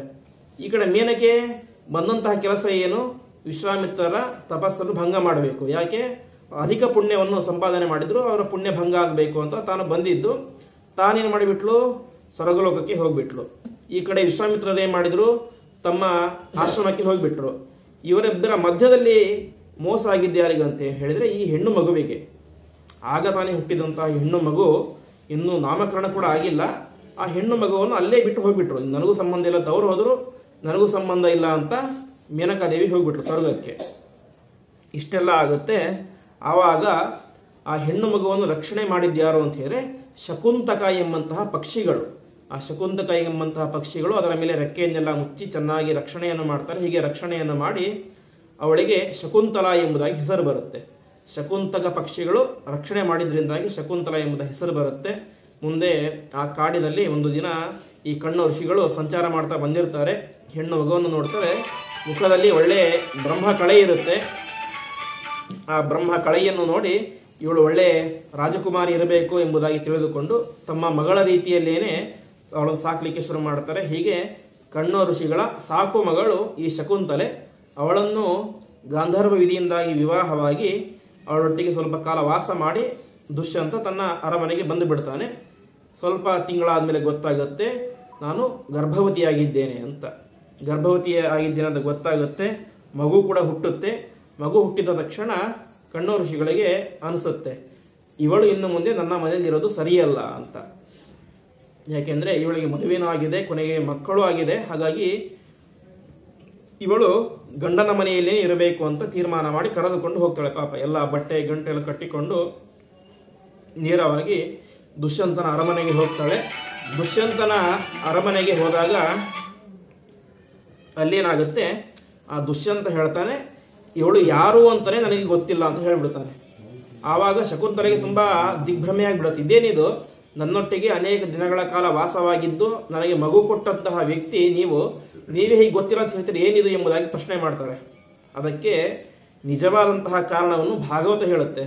ನಾವಿವತ್ತ ಕವಿರತ್ನ ಕಾಳಿದಾಸ ಪಿಕ್ಚರ್ ನೋಡಿದ ಏನ ಅನ್ಸುತ್ತೆ, ಉಂಗರ ಆಗಿಬಿಟ್ಟು ಉಂಗರ ಕೆಳಗೆ ಬಿದ್ದು ಹೋಗ್ಬಿಡ್ತು, ಮರ್ತು ಹೋಗ್ಬಿಡ್ತು ಅಂತ ಅನ್ಕೊಳ್ತೇವೆ. ಆದರೆ ಆ ರೀತಿ ಯಾವ ಪುರಾಣದಲ್ಲೂ ಹೇಳಿಲ್ಲ, ಭಾಗವತದಲ್ಲಿಯೂ ಹೇಳಿಲ್ಲ, ಹರಿವಂಶದಲ್ಲಿಯೂ ಹೇಳಿಲ್ಲ, ಬೇಳೆ ಪುರಾಣ ಯಾವುದರಲ್ಲೂ ಹೇಳಿಲ್ಲ. ಅದು ಸುಮ್ಮನೆ ಆ ಕಾಳಿದಾಸನ ಕಲ್ಪನೆ, ಅದನ್ನು ಪಿಕ್ಚರ್ ಆಗ್ತಾ ಇದ್ದಿದ್ದಾರೆ. ಹಾಗಾಗಿ ಯಾಕೆ ಅವನು ಒಪ್ಕೊಳ್ಳಿಲ್ಲ ಅಂತ ಹೇಳಿದ್ರೆ ಅವನಿಗೆ ಗೊತ್ತಿತ್ತು ಇವಳು ನನ್ನ ಹೆಂಡತಿ, ಇದು ನನ್ನ ಮಗು ಅಂತ. ಆದರೆ ತಾನು ಒಬ್ಬ ಯಾರೋ ಸಾಮಾನ್ಯ ವ್ಯಕ್ತಿಯಲ್ಲ, ಇಡೀ ಜಗತ್ತನ್ನು ಪಾಲಿಸುವಂತಹ ಚಕ್ರವರ್ತಿ. ಇಂತಹ ಚಕ್ರವರ್ತಿಯ ಮುಂದೆ ಯಾವುದೋ ಒಬ್ಬ ಹೆಣ್ಣು ಬಂದು ನಿಂತು ನನ್ನ ಮಗು ಅಂತ ಹೇಳಿದರೆ ಇದನ್ನು ಒಪ್ಕೊಂಡ್ಬಿಟ್ಟ ಎಂಬುದಾಗಿ ಹೇಳಿಬಿಟ್ರೆ ಆವಾಗ ನನ್ನ ರಾಜನ ಮರ್ಯಾದೆ ಎಂಬುದು ಕಡಿಮೆಯಾಗುತ್ತೆ. ಅದೇ ರೀತಿಯಾಗಿ ರಾಜನ ಮೇಲೆ ಪ್ರಜೆಗಳಿಗೆ ವಿಶ್ವಾಸ ಬರೋದಿಲ್ಲ, ನಂಬಿಕೆ ಬರೋದಿಲ್ಲ. ಹಾಗಾಗಿ ಅವನು ತಕ್ಷಣ ಒಪ್ಕೊಳ್ಳೋದಿಲ್ಲ ಅಂತೆ. ಆ ಕ್ಷಣದಲ್ಲಿ ಏನಾಗುತ್ತೆ, ಅಶರೀರವಾಣಿಯಾಗುತ್ತೆ, ಇವಳು ರಾಜನ ಹೆಂಡತಿಯೇ ಆಗಿದ್ದಾಳೆ ಎಂಬುದಾಗಿ ಅಶರೀರವಾಣಿಯಾಗುತ್ತೆ. ಆವಾಗ ದುಷ್ಯಂತ ಮಹಾರಾಜ ಶಕುಂತಲೆಯನ್ನು ಸ್ವೀಕಾರ ಮಾಡ್ತಾನೆ. ಶಕುಂತಲೆಯನ್ನು ಸ್ವೀಕಾರ ಮಾಡಿ ಮುಂದೆ ಆ ಭರತ ರಾಜನನ್ನು ತಾನೇ ಚಕ್ರವರ್ತಿಯನ್ನಾಗಿ ಮಾಡ್ತಾನೆ. ಹೀಗೆ ದುಷ್ಯಂತ ರಾಜ, ಅವನ ಹೆಂಡತಿ ಶಕುಂತಲೆ, ಅವರಿಬ್ಬರಿಗೂ ಹುಟ್ಟಿದಂತಹ ಮಗು ಯಾರು ಅಂತ ಹೇಳಿದ್ರೆ ಆ ಭರತ. ಹೀಗೆ ಆ ಭರತ ಮುಂದೆ ವಿಶೇಷವಾಗಿ ಚಕ್ರವರ್ತಿಯಾಗಿ ತಾನು ವಿಶೇಷವಂತಹ ರಾಜ್ಯಭಾರವನ್ನು ಮಾಡ್ತಾನೆ. ಆ ಭರತನ ಮಗ ವಿತಥ ಎಂಬುದಾಗಿ, ಆ ವಿತಥನು ಕೂಡ ಆ ಭರತ ಚಕ್ರವರ್ತಿಯಾದ ಮೇಲೆ ಅನೇಕ ವರ್ಷಗಳಾದ ಮೇಲೆ ತಾನೂ ಕೂಡ ವಿಶೇಷವಾಗಿ ರಾಜ್ಯಭಾರವನ್ನು ಮಾಡ್ತಾನೆ. ಮುಂದೆ ಇದೇ ವಂಶದಲ್ಲಿ ಗೌತಮ ಮಹರ್ಷಿಗಳು ಹುಡ್ತಾರೆ. ಆ ಗೌತಮ ಮಹರ್ಷಿಗಳು ಅದೇ ರೀತಿಯಾಗಿ ಅವರ ಹೆಂಡತಿಯಾದಂತಹ ಅಹಲ್ಯೆ ಹುಡ್ತಾರೆ. ಆ ಅಹಲ್ಯೆಯಲ್ಲಿ ಶತಾನಂದ ಎಂಬಂತಹ ಮಹರ್ಷಿಗಳು ಹುಡ್ತಾರೆ. ಆ ಶತಾನಂದರಿಗೆ ಸತ್ಯಧೃತಿಗೆ ಶರದ್ವಾನ್, ಹೀಗೆ ಅನೇಕ ಜನ ಆ ಪೂರ್ವಿನ ವಂಶ ನಿರಂತರವಾಗಿ ಮುಂದುವರಿತಾ ಇರುತ್ತೆ. ಅದೇ ರೀತಿಯಾಗಿ ಮುಂದೆ ಜರಾಸಂಧನ ಕಥೆಯನ್ನು ಹೇಳ್ತಾರೆ. ಆ ಬೃಹದ್ರಥ ಎಂಬಂತಹ ರಾಜ, ಆ ಬೃಹದ್ರಥನಿಗೆ ಒಂದು ಮಾವಿನ ಹಣ್ಣನ್ನು ಕೊಡ್ತಾರೆ ಒಬ್ಬ ಋಷಿಗಳು, ಚಂಡಕೌಶಿಕರು ಅಂತ. ಇದು ತೆಗೆದುಕೊಂಡು ಹೋಗಿ ನಿನ್ನ ಹೆಂಡತಿಗೆ ಕೊಡು, ಅದರಿಂದಾಗಿ ಒಬ್ಬ ಮಗು ಹುಡ್ತಾನೆ ಅಂತ. ಯಾಕೆಂದರೆ ಈ ಬೃಹದ್ರಥನಿಗೆ ಮದುವೆಯಾಗಿ ಅನೇಕ ವರ್ಷಗಳಾಗಿದ್ದರೂ ಕೂಡ ಮಕ್ಕಳಾಗಿರಲಿಲ್ಲ. ಹಾಗಾಗಿ ಒಬ್ಬ ಋಷಿಗಳ ಹತ್ತಿರ ಹೋಗಿ ಪ್ರಾರ್ಥನೆ ಮಾಡ್ತಾನೆ. ಆ ಋಷಿಗಳು ಕೂಡ ಹಣ್ಣು ಕೊಡ್ತಾರೆ, ತಿನ್ನಿಸು ಅಂತ ಹೇಳ್ತಾರೆ. ಮನೆಗೆ ರಾಜ ಬರ್ತಾನೆ. ಮನೆಯ ಬಾಗಿಲಿನಲ್ಲಿ ಇಬ್ಬರು ಹೆಂಡತಿರು ನಿಂತಿದ್ದಾರೆ. ಅವನಿಗೆ ಇಬ್ಬರು ಹೆಂಡಂದಿರು. ಹಣ್ಣು ಯಾರಿಗೆ ಕೊಡಬೇಕು ಅಂತ ಆಲೋಚನೆ ಮಾಡ್ತಾನೆ. ಇವಳಿಗೆ ಕೊಟ್ಟರೆ ಇವಳಿಗೆ ಕೋಪ, ಇವಳಿಗೆ ಕೊಟ್ಟರೆ ಇವಳಿಗೆ ಕೋಪ ಅಂತ ತಾನೇನು ಮಾಡ್ತಾನೆ, ಆ ಹಣ್ಣನ್ನು 2 ಭಾಗ ಕಟ್ ಮಾಡಿ ಇಬ್ಬರು ಹೆಂಡತಿರಿಗೆ ಕೊಟ್ಟು ಬಿಡ್ತಾನೆ. ಇಬ್ಬರು ಹೆಂಡತಿರಿಗೆ ಕೊಡ್ತಾನೆ. ಇಬ್ಬರು ಕೂಡ ಗರ್ಭಿಣಿಯರಾಗ್ತಾರೆ. ತುಂಬ ಸಂತೋಷ ಆಗುತ್ತೆ. 9 ತಿಂಗಳು ಆಯಿತು. 10ನೇ ತಿಂಗಳ ಪ್ರಾರಂಭದಲ್ಲಿ ಇಬ್ಬರು ಕೂಡ ತಮ್ಮ ಗರ್ಭದಿಂದಾಗಿ ಒಂದು ಮಗುವನ್ನು ಹೆರ್ತಾರೆ. ಹೆತ್ತಿದ್ದು ಯಾವ ರೀತಿ ಇತ್ತು ಅಂತ ಹೇಳಿದ್ರೆ, ಹೇಗೆ ಒಂದು ಮಾವಿನ ಹಣ್ಣನ್ನು ಅರ್ಧ 2 ಪೀಸ್ ಮಾಡಿದ್ದನೋ ಹಾಗೆ ಅರ್ಧ ಶರೀರ ಇವಳ ಹೊಟ್ಟೆಯಲ್ಲಿ, ಇನ್ನರ್ಧ ಶರೀರ ಇವಳ ಹೊಟ್ಟೆಯಲ್ಲಿ, ಹೀಗೆ ವಿಕಾರವಾದಂತಹ ಮಗು ಹುಟ್ಟಿಬಿಡುತ್ತೆ. ಆವಾಗ ಇದರಿಂದಾಗಿ ಪ್ರಯೋಜನ ಇಲ್ಲ ಅಂತ ಅದನ್ನು ಒಂದು ತಿಪ್ಪಿಗೆ ಬಿಸಾಕ್ಬಿಡ್ತಾರೆ. ಅದಕ್ಕೆ ಸಂಸ್ಕಾರವನ್ನು ಕೂಡ ಮಾಡೋದಿಲ್ಲ, ಒಂದು ತಿಪ್ಪಿಗೆ ಬಿಸಾಕ್ಬಿಡ್ತಾರೆ. ಅದನ್ನು ತಿಪ್ಪಿಗೆ ಬಿಸಾಕ್ತಾರೆ. ಕೊನೆಗೆ ರಾತ್ರಿ ಸಂದರ್ಭ ಈ ರಾಕ್ಷಸರು ಓಡಾಡುವಂತಹ ಸಂದರ್ಭ, ನಿಶಾಚರರು ಅಂತ. ಹಾಗಾಗಿ ಒಬ್ಬ ರಾಕ್ಷಸಿ ಬರ್ತಾಳೆ. ಅವಳ ಹೆಸರು ಜರ ಅಂತ. ಆ ಜರ ಬರ್ತಾಳೆ. ಬಂದು ನೋಡ್ತಾಳೆ, ಒಂದು ಮಗುವಿನ ಶರೀರ ಬೇರೆ ಬೇರೆಯಾಗಿ ಬಿದ್ದು ಬಿಟ್ಟಿದೆ. ಇದೇನಿದು ಅಂತ ಒಂದು ಕೈಯಲ್ಲಿ ಇದನ್ನೇ ಎತ್ಕೊಳ್ತಾಳೆ, ಇನ್ನೊಂದು ಕೈ ಇದನ್ನೇ ಎತ್ಕೊಳ್ತಾಳೆ. ಎರಡನ್ನು ಸೇರಿಸ್ತಾಳೆ. ತಕ್ಷಣದಲ್ಲಿ ಆ ಮಗುವಿಗೆ ಜೀವ ಬಂದ್ಬಿಡುತ್ತೆ ಅಂತೆ.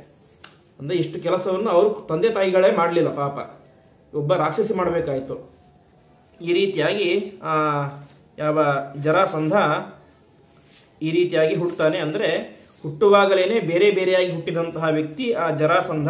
ಹೀಗೆ ಆ ಜರ ಎಂಬಂತಹ ರಾಕ್ಷಸಿ ಇವಳನ್ನು ಸೇರಿಸಿದಳು. ಹಾಗಾಗಿ ಇವನಿಗೆ ಜರಾಸಂಧ ಎಂಬುದಾಗಿ ಹೆಸರು ಬಂತು. ಇವನು ಬೇರೆ ಯಾರೂ ಅಲ್ಲ, ಸಾಕ್ಷಾತ್ ವಿಪ್ರಚಿತ್ತಿ ಎಂಬಂತಹ ಮಹಾದೈತ್ಯ. ಆ ಮಹಾದೈತ್ಯನೇನೆ ಇವನಾಗಿ ಹುಟ್ಟಿರ್ತಾನೆ. ಹೀಗೆ ಮುಂದೆ ಇವನ ಸಾವು ಕೂಡ ಇದೇ ರೀತಿಯಾಗಿದೆ. ಭೀಮಸೇನ ದೇವರು ಇವನೊಟ್ಟಿಗೆ ಯುದ್ಧ ಮಾಡ್ತಾ ಇರ್ತಾರೆ. ಎಷ್ಟು ಜೋರಾಗಿ ಹೊಡೆದರೂ ಕೂಡ ಸಾಯ್ತಾನೇ ಇರಲಿಲ್ಲ. ಕೊನೆಗೆ ಅವನ ದೇಹವನ್ನು ಸೀಳ್ತಾರೆ. ಸೀಳಿದರೂ ಕೂಡ ಸಾಯೋದಿಲ್ಲ.